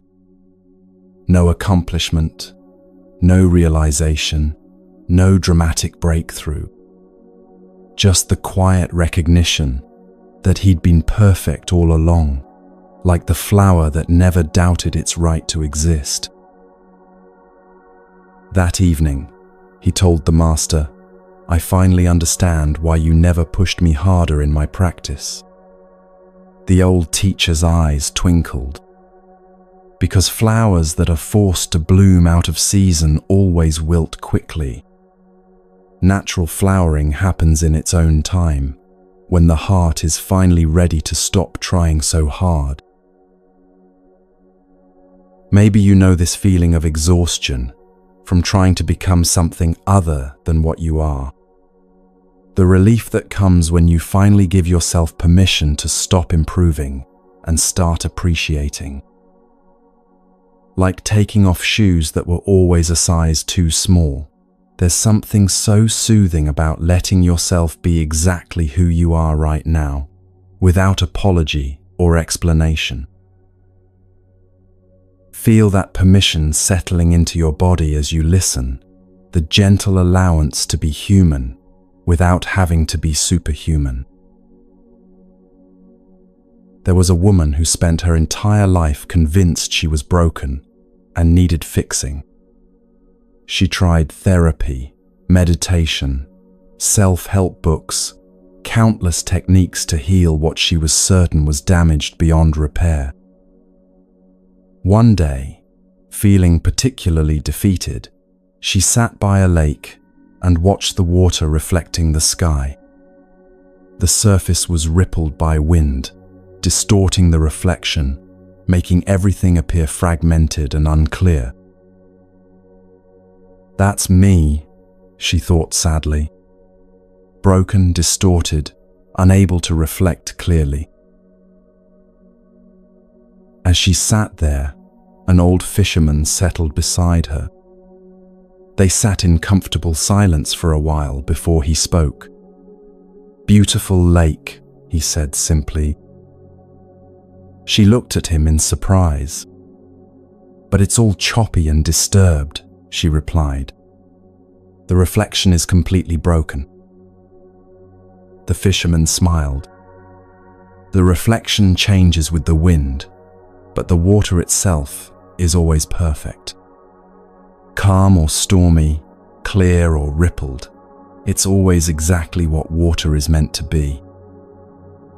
Your surface thoughts and emotions might get stirred up by life's winds, but the depth of who you are remains untouched, always clear, always perfect water." Something in his words reached a place inside her that no technique had ever touched. She realized she'd been trying to fix the ripples instead of recognizing the unchanged perfection of the water itself. Her anxiety, her sadness, her struggles weren't signs that she was broken. They were just temporary weather on the surface of something eternally peaceful. That day, by the lake, she stopped trying to heal herself and started appreciating herself. The ripples continued to come and go, but she never again forgot that beneath them lay depths of unshakable calm. Feel into this truth as you rest here tonight.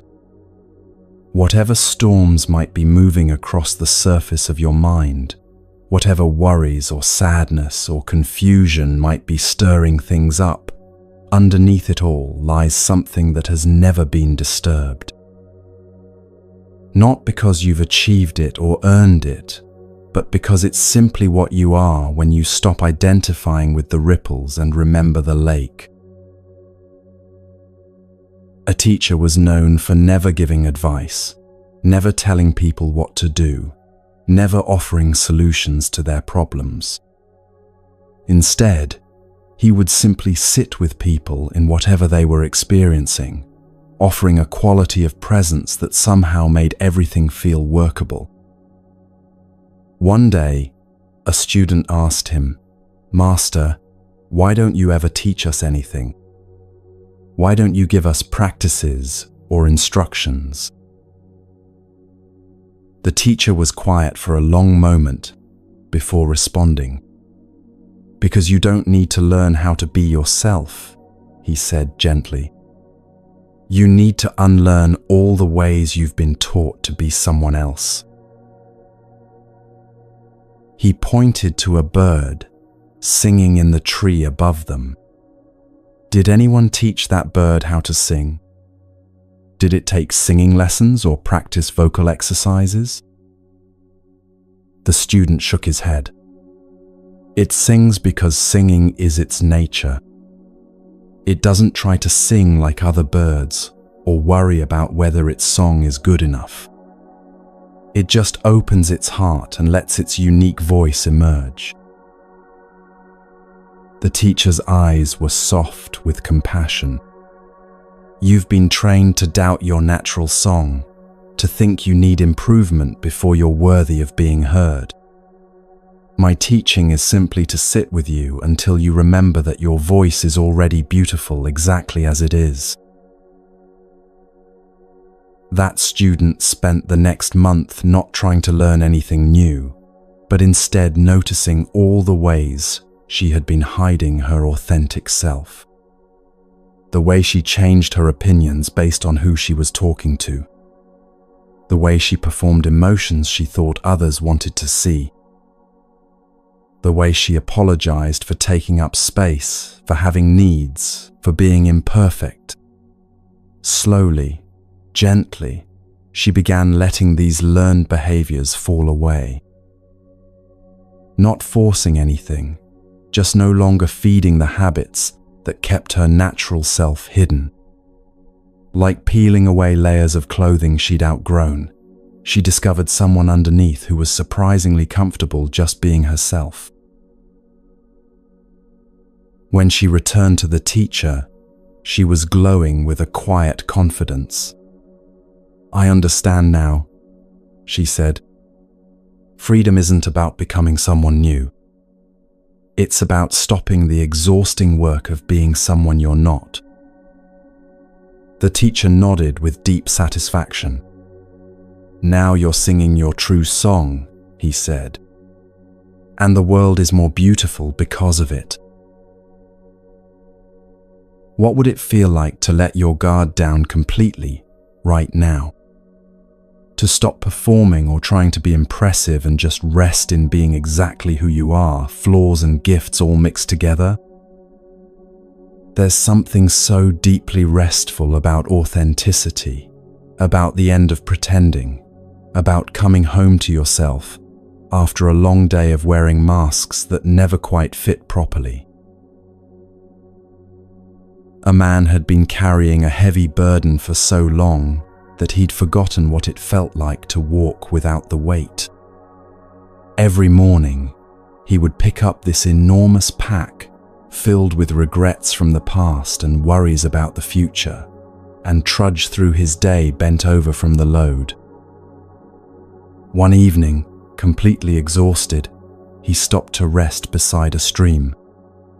A child playing nearby noticed his struggle and asked, "Mister, why are you carrying all that heavy stuff?" The man looked at his pack as if seeing it for the first time. I don't remember," he said slowly. "I think I thought I needed it for the journey." The child tilted her head curiously. "What's in there?" The man opened the pack and began pulling things out.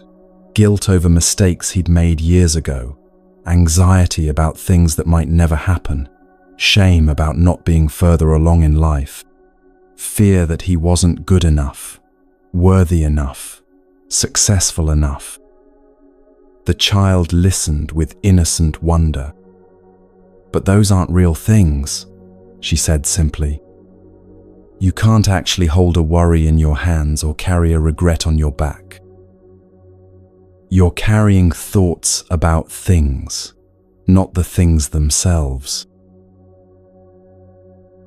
In that moment of pure clarity from an untrained mind, the man saw the truth that had been hidden by years of psychological complexity. He had been carrying mental constructs as if they were physical objects, treating thoughts as if they had weight and substance.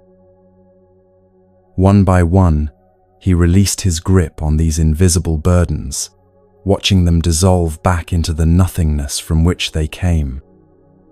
Standing up straight for the first time in years, he felt lighter than air. "Thank you," he told the child. "You've just taught me that freedom isn't about getting rid of problems. It's about recognizing that most of what I thought were problems were just thoughts I was taking too seriously." The child skipped away, leaving the man alone by the stream, with a revelation that would change everything. He realized that happiness wasn't something he needed to achieve or create. It was simply what remained when he stopped carrying around thoughts that made him miserable.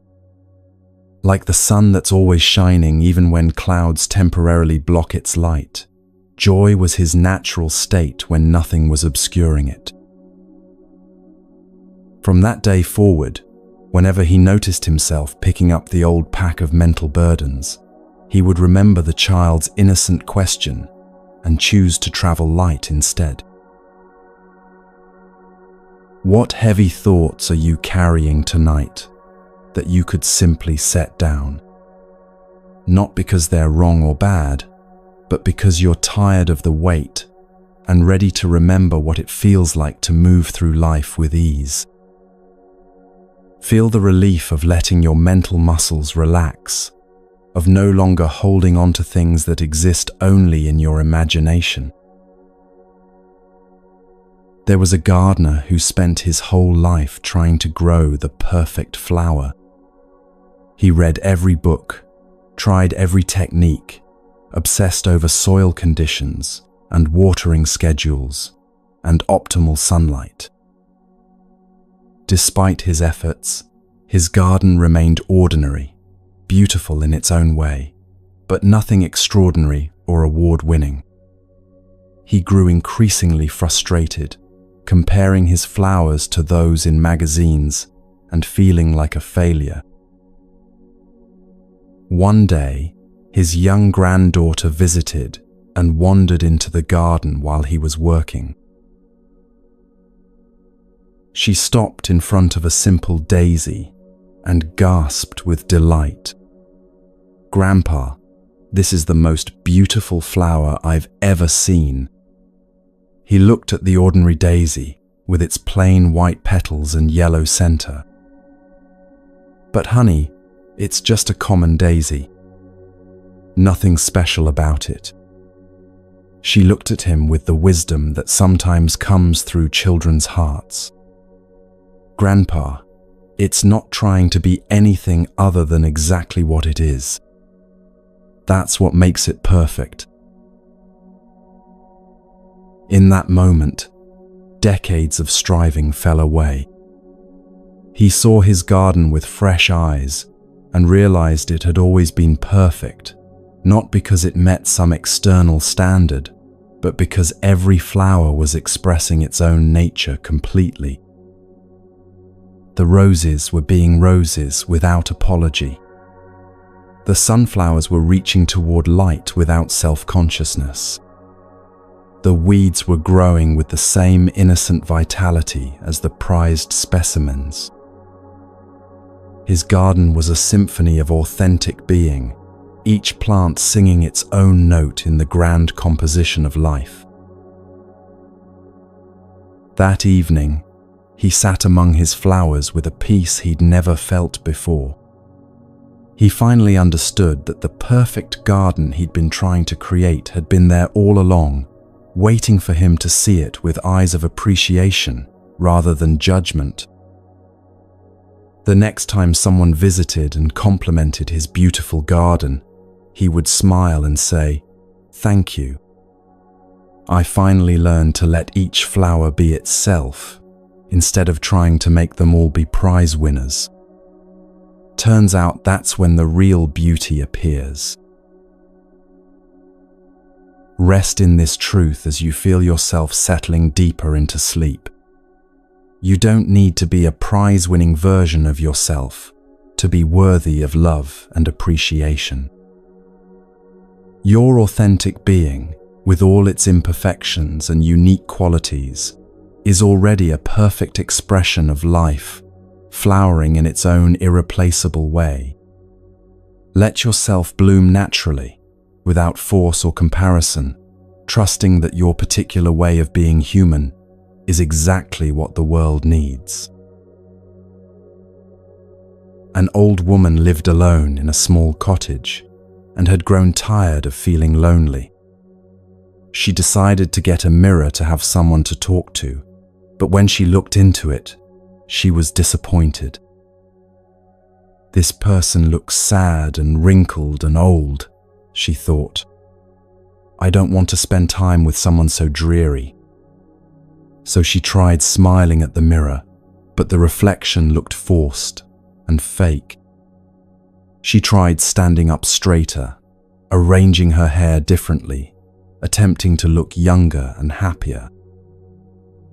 But nothing she did seemed to create the companion she was hoping for. Finally, exhausted from trying to change what she saw, she simply sat down in front of the mirror and sighed deeply. "I guess this is just who I am," she said to her reflection. "Old and tired and imperfect." But as she spoke these words with gentle acceptance rather than harsh judgment, something shifted in her face. A softness appeared around her eyes, a kindness in her expression that had been hidden by all her efforts to be different. For the first time, she looked at her reflection with compassion instead of criticism. "You know what?" she said to the mirror with growing warmth. "You've lived a long life and learned a lot. You've loved people and been hurt and kept going anyway. You have stories and wisdom and a heart that's still capable of kindness. Maybe you're not young and perfect, but you're real and you're here, and that's actually quite remarkable." As she spoke these words of acceptance, her reflection began to glow with a beauty that had nothing to do with youth or appearance.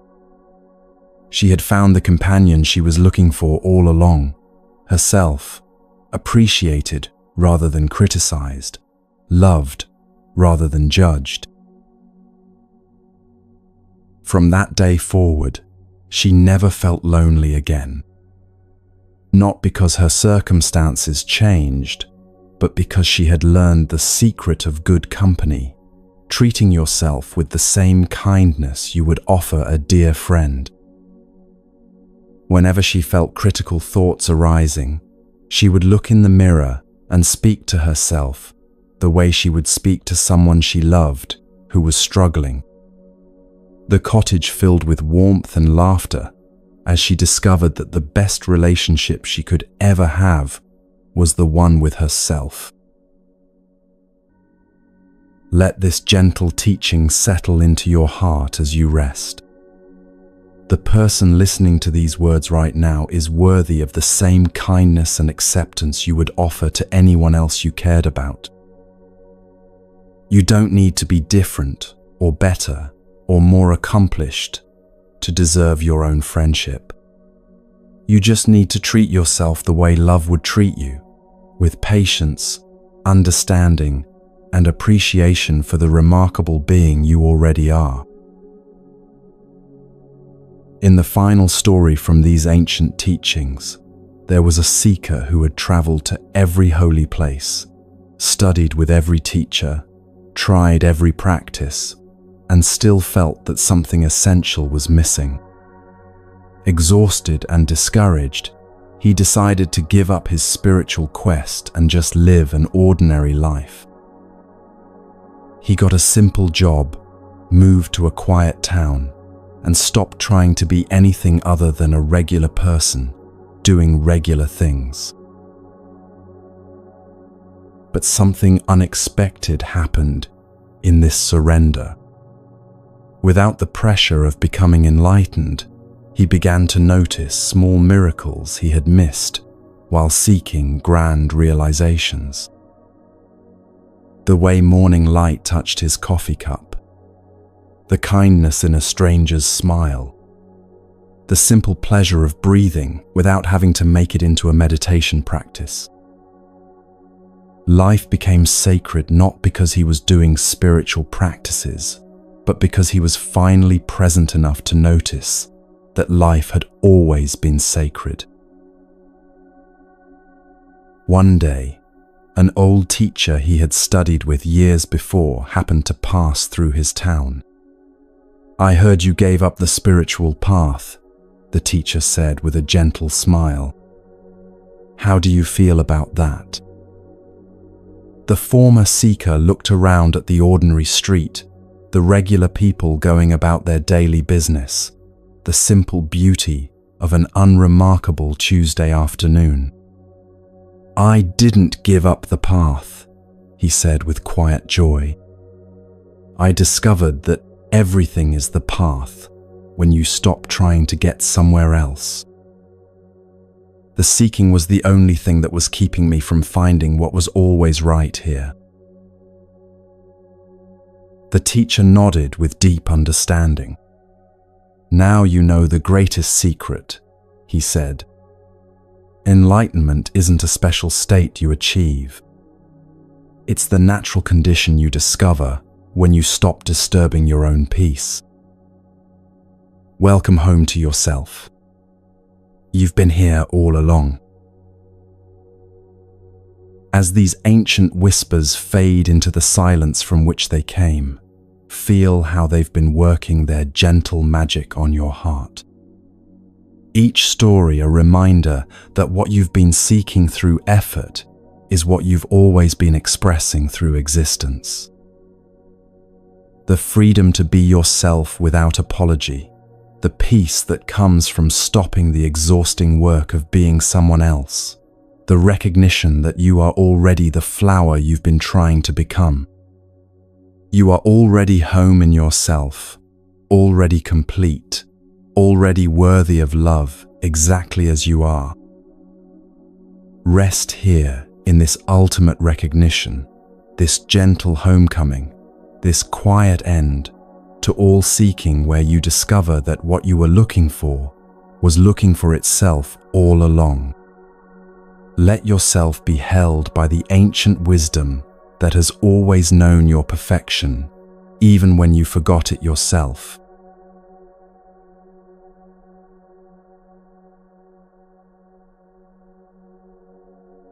There's a special quality to twilight, isn't there? That gentle hour when day softly surrenders to night, when everything settles into a deeper rhythm, when the whole world seems to exhale with relief. These final stories carry that same twilight energy, not the excitement of beginning a journey, but the peaceful satisfaction of recognizing you've already arrived at exactly where you needed to be all along. Let them carry you home to yourself, to the place you never actually left, to the peace that was always waiting patiently for your return. A woman spent her entire adult life feeling like she was living someone else's story. She worked in a job that looked good on paper, but felt empty inside. She lived in a house that impressed the neighbors, but never felt like home. She maintained relationships that looked perfect from the outside, but left her feeling unknown and unseen. Every morning she would wake up with the familiar ache of living a life that fit her like an expensive dress in the wrong size, beautiful, but somehow all wrong. One evening, walking home from another day of pretending to be someone she wasn't, she passed a small garden where an elderly man was watering his vegetables. Something about the simple contentment in his movements made her stop. "Beautiful garden," she said, though the plants were ordinary and the space was small. He looked up with eyes that sparkled with genuine joy. "Thank you," he said. "I've been tending it for 40 years. And I'm still amazed every day by how things grow when you give them what they actually need instead of what you think they should want." His words hit her like a gentle lightning bolt. She had been trying to grow her life according to other people's ideas of what success should look like, never asking what she actually needed to flourish. That night, for the first time in years, she sat quietly and asked herself a simple question: what do I actually need to feel at home in my own life? The answers that came weren't dramatic or revolutionary. More time in nature, work that felt meaningful, even if it paid less, relationships where she could be honestly herself, permission to be ordinary and imperfect and real. It took her 2 years to gradually reshape her life around these simple truths. She left the impressive job for work that felt aligned with her values. She moved to a smaller place that felt like home the moment she walked through the door. She gently released relationships that required her to perform and deepened the ones where she could breathe freely. Nothing dramatic, nothing that would make headlines, just a quiet return to herself after years of living in exile from her own heart.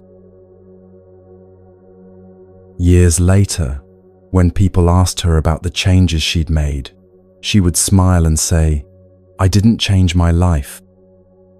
I just stopped living someone else's life and came home to my own. It was always here, waiting for me to be brave enough to inhabit it fully." She learned that home isn't a place you go to. It's a way of being that you allow. It's the deep exhale that comes when you finally stop trying to be anyone other than exactly who you are. Feel into that possibility as you rest here tonight. What would it feel like to completely come home to yourself? To stop the exhausting work of trying to fit into spaces that were never meant for you? There's a version of your life where you feel at home in your own skin, where your days feel aligned with your deepest truth, where you can breathe freely without apology or explanation. That life isn't somewhere in the future waiting to be earned. It's here now, waiting to be chosen. A teacher was asked by his students to share the most important thing he had learned in 40 years of spiritual practice. They expected some profound wisdom about consciousness or enlightenment or the nature of reality. Instead, he was quiet for a long time before saying, "I learned that everything I was seeking me." The students looked puzzled, so he continued with infinite gentleness. Peace wasn't hiding from me. I was running away from peace. Love wasn't withholding itself. I was withholding myself from love. Wisdom wasn't playing hard to get. I was making it more complicated than it needed to be. The moment I stopped chasing and allowed myself to be found, everything I had been seeking revealed itself as already here, already present, already mine. One student raised her hand tentatively. "But teacher, how do you stop seeking? How do you let yourself be found?" The old man smiled with the tenderness of someone who had walked this path himself. "The same way you stop running and allow someone who loves you to catch up with you," he said. "You simply slow down, turn around, and notice that what you were running toward was always running toward you too. Seeking ends not when you find what you're looking for, but when you realize what you're looking for has been calling your name all along." That evening, the student sat in her room and tried this strange practice of allowing herself to be found. Instead of reaching toward peace, she imagined peace reaching toward her. Instead of grasping for answers, she pictured wisdom gently offering itself to her open hands. Instead of working to create love in her heart, she simply allowed the love that was already there to reveal itself. It was like switching from swimming upstream to floating downstream, from pushing doors that said, pull to flowing with the natural direction of opening. "Teacher," she said the next day, "I think I understand. Seeking was the only thing preventing finding. I was so busy looking for what I wanted that I missed what was looking for me. It's like happiness was knocking on my door while I was out searching for happiness in other neighborhoods." The teacher nodded with deep satisfaction. "Now you know the secret that ends all spiritual seeking," he said. "You are what you seek, and what you seek is seeking itself through you." The lover and the beloved were never two different beings having a relationship. They were always one being temporarily pretending to be two so it could experience the joy of coming home to itself. What if you stopped trying to find peace and allowed peace to find you? What if instead of working so hard to create the life you want, you simply opened to receive the life that's trying to give itself to you? There's something so restful about this reversal, this shift from effort to allowance, from seeking to being sought. Feel yourself relaxing into being found by the love, the peace, the wholeness that has been pursuing you far longer than you've been pursuing it. An artist had been struggling for years to create the perfect painting. She would start with grand visions and detailed plans, but every canvas ended up feeling forced, artificial, disconnected from what she was really trying to express. Frustrated and exhausted, she finally gave up trying to paint masterpieces and decided to simply paint what was true for her in each moment. She painted her morning coffee cup, her rumpled bedsheets, the way light fell across her kitchen table. Nothing important or impressive, just honest observations of ordinary beauty. Something magical began to happen. Without the pressure of creating something significant, her paintings became alive in a way they never had before. People would stop in front of her simple domestic scenes and find themselves moved to tears without understanding why. "There's something so real about these," they would say. They make me feel homesick for my own life. She realized she had been trying so hard to paint like a great artist that she had forgotten to paint like herself. The moment she gave up trying to be impressive and started being authentic, her true voice emerged naturally, like a song that had been waiting patiently to be sung. Years later, when her paintings were displayed in galleries and people called her work profound, she would laugh gently and say, "I didn't become a better artist. I just stopped trying to be an artist and started being myself with a paintbrush." Turns out that was all the art world was waiting for, someone brave enough to show up as exactly who they are without apology or pretense. She had learned that greatness doesn't come from trying to be great. It comes from being so authentically yourself that your unique way of seeing the world becomes a gift to everyone who encounters it. This truth applies to every area of life, doesn't it? How often do we exhaust ourselves trying to be impressive instead of simply being real? Your authentic presence, your genuine way of moving through the world, your particular blend of wisdom and confusion and heart, this is what the world is actually hungry for. Not another performance of who you think you should be, but the irreplaceable gift of who you actually are. Let yourself come home to your own authentic expression, trusting that being real is always more powerful than being perfect.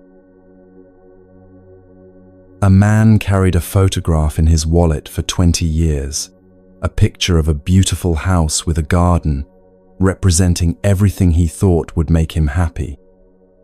He worked endless hours, saved every penny, sacrificed relationships and health, all in service of someday owning that dream house.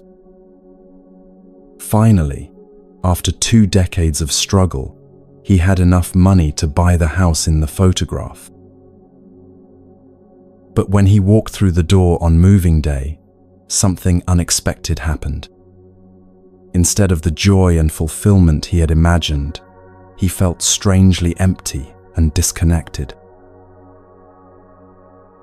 That evening, sitting alone in his dream house, he realized what had happened. He had spent so many years living for the future that he had forgotten how to be present. He had been so focused on acquiring the right circumstances for happiness that he had missed all the opportunities for happiness that had been available along the way. The house was beautiful, but it couldn't give him what he thought it would, because what he was really seeking wasn't a place. It was a feeling of being at home with himself. The next morning, instead of trying to feel grateful for what he had achieved, he decided to simply be present to what was actually here. He made coffee slowly, paying attention to the smell and the warmth of the cup in his hands. He sat in the garden and really looked at the flowers, the way bees moved from bloom to bloom, the particular quality of morning light. For the first time in 20 years, he wasn't planning for the future or working toward a goal. He was just here, in this moment, in this life, in this breath. Something he had been seeking for decades finally found him. Not because his circumstances were perfect, but because he had finally arrived in his own life. He realized that home had never been a place he needed to reach.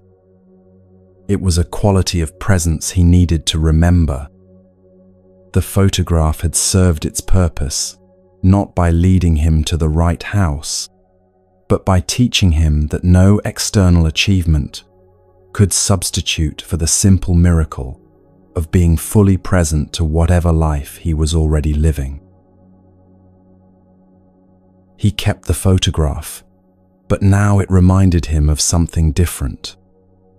Not a destination to reach, but a lesson about the importance of being here now, wherever here happens to be. I thought I was working toward a dream house, he would tell friends. But what I really needed to learn was how to dream while awake, how to find magic in ordinary moments, how to be at home in any house when I'm finally at home with myself. What dreams are you carrying that might be disguised invitations to be more present to the life you already have? What if the happiness you're working toward is actually available right now, hidden in the simple act of fully inhabiting this moment? Home isn't a place you arrive at through achievement. It's a quality of presence you can access any time you stop rushing toward the future and allow yourself to land completely in the now. A woman had been keeping a journal for 30 years, filling notebook after notebook with her thoughts, dreams, fears, and daily experiences. One day, feeling nostalgic, she decided to read through some of her old entries. What she discovered amazed her. The same themes appeared again and again across decades. The longing to feel authentic, the desire for meaningful connection, the search for work that mattered, the wish to live with more presence and less anxiety. But what struck her most was how often she had written about feeling like she was waiting for her real life to begin. At 25, she was waiting to feel like a real adult. At 35, she was waiting to find her true calling. At 45, she was waiting for her children to be older so she could focus on herself. At 55, she was still writing about waiting for the right time, the right circumstances, the right level of readiness to finally start living authentically. Seeing this pattern laid out across 30 years of entries was both heartbreaking and revelatory. "I've been in my real life all along," she wrote that day. "Every moment I thought was preparation was actually the main event.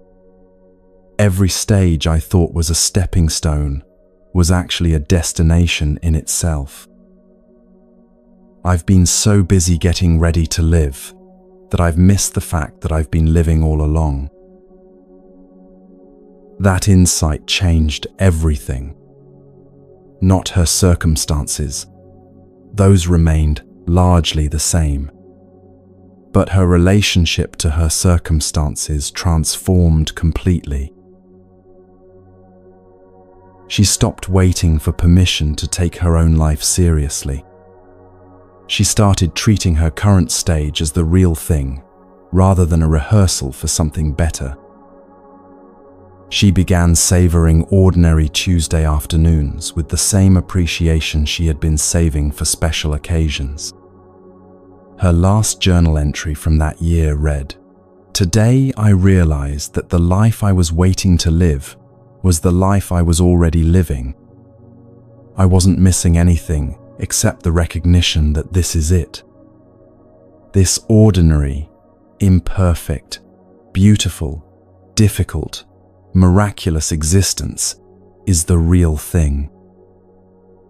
There's no dress rehearsal, no practice round, no waiting room. This is the main stage, and I'm already in the spotlight." How long have you been waiting for your real life to begin? What if this moment, exactly as it is not preparation for something better, but the actual gift you've been waiting to receive? Your life isn't a rough draft that needs to be perfected before it counts. It's the final version, the only version, the precious limited edition that you get to live once. Come home, to the radical recognition that you're already living the life you've been waiting for. A grandfather was babysitting his 5-year-old granddaughter when she asked him the question that would change his entire perspective on existence.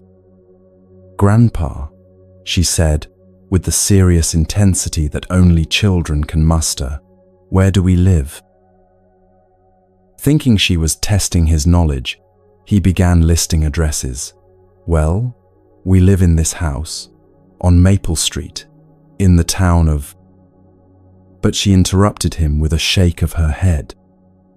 "No, Grandpa. Where do we really live?"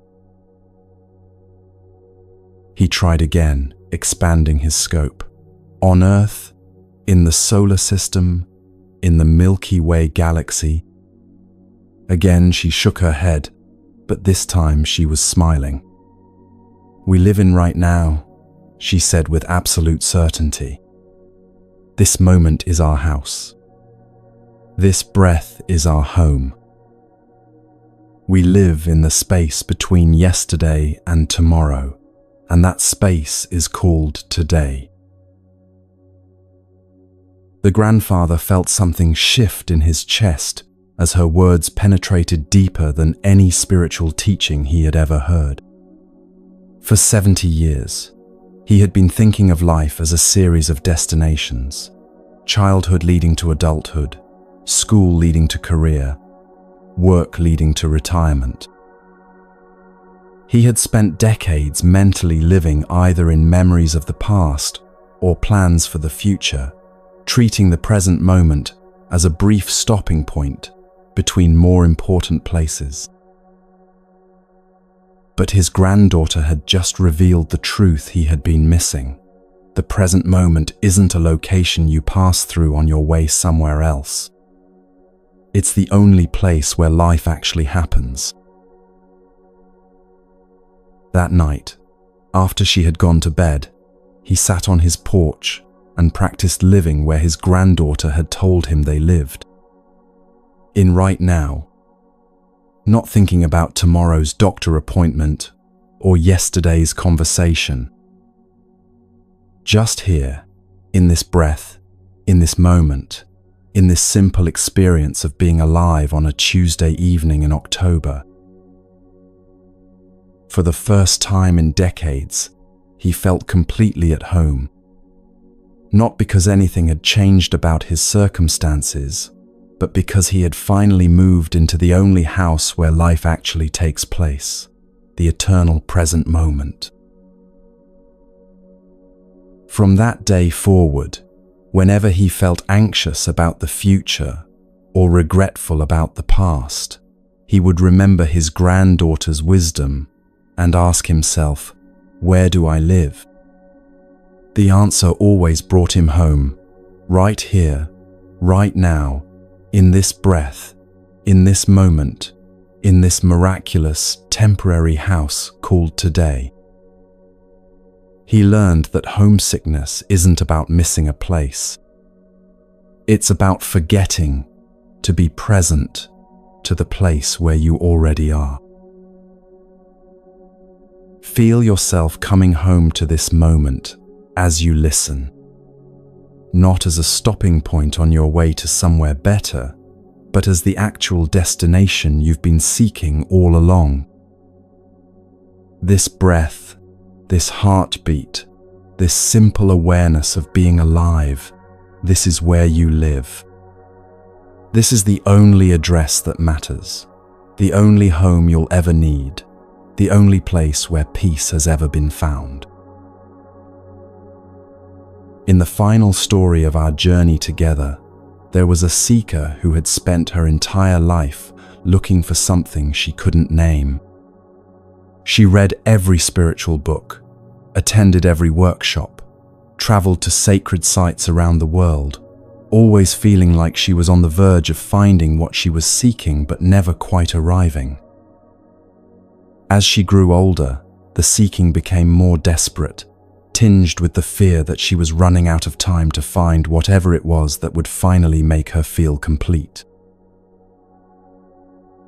One day, Sitting exhausted in an airport after another unsuccessful pilgrimage, she overheard a conversation between a mother and her young son. The boy was asking, "Mommy, when will we get there?" And the mother replied with gentle wisdom, "Sweetheart, we're always already there. Wherever we are, that's where we are. The question isn't when we'll arrive, but whether we're paying attention to where we already are." Something in those simple words pierced through decades of searching and landed in the deepest part of her heart. She realized she had been asking the wrong question her entire life. Instead of "when will I find what I'm looking for?" she should have been asking, "What am I missing about what's already here?" Instead of "where do I need to go to feel complete?" she should have been asking, "How can I recognize the completeness that's already present?" Sitting there in that busy airport, surrounded by the ordinary chaos of travelers and announcements and fluorescent lights, she had the most profound spiritual experience of her life. Not a dramatic vision or mystical revelation, but a simple, quiet recognition that she was already exactly where she needed to be. The peace she had been seeking in temples and ashrams and sacred mountains was available right here, in Terminal C, in this plastic chair, in this moment of finally stopping the search and being present to what was already given. She never went on another spiritual seeking journey. Not because she had given up on growth or learning, but because she had finally come home to herself. She continued to read and study and practice, but now these activities arose from contentment rather than seeking, from celebration rather than desperation. She had learned the greatest secret. What she had been seeking was the very awareness that was doing the seeking. What she had been trying to find was what she had been looking with all along. The seeker and the sought had never been two different things. They had always been one consciousness temporarily pretending to be lost, so it could experience the incomparable joy of coming home to itself. Years later, when people asked her about her spiritual journey, she would smile and say, "I traveled to every corner of the world looking for home, only to discover that home was never a place. It was a quality of presence I could access any time I stopped trying to be anywhere other than where I already was. The journey ended not when I found what I was looking for, but when I realized I had never actually been lost." And so we come to the end of these ancient whispers, though endings and beginnings are just stories we tell ourselves about the eternal unfolding that never actually stops. You have listened with your whole being to voices from across centuries, letting their timeless wisdom work its gentle magic on your modern heart. Each story has been a doorway, each teaching a homecoming, each moment of recognition, a step deeper into the truth you have always known, but sometimes forget. You are not broken and needing to be fixed. You are not lost and needing to be found. You are not incomplete and needing to be filled. You are the very awareness in which all stories of brokenness and wholeness appear and disappear like clouds in an infinite sky. You are the home you have been seeking, the peace you have been pursuing, the love you have been longing for. Not as a future possibility, but as a present reality. Not as something to achieve, but as something to recognize. Not as a destination to reach, but as the ground you are already standing on. Rest now in this ultimate homecoming, this final recognition, this gentle end to all seeking, where you discover that what you were looking for was looking for itself through you all along. The ancient masters who shared these gifts across the centuries are smiling now, seeing their deepest teachings fulfilled in this moment of your complete arrival in yourself. You have always been home. You have always been whole. You have always been exactly what the universe needs you to be. Sleep now in this knowing, held by the love that has never left you, supported by the peace that is your true nature, embraced by the silence from which all words arise and to which they eternally return.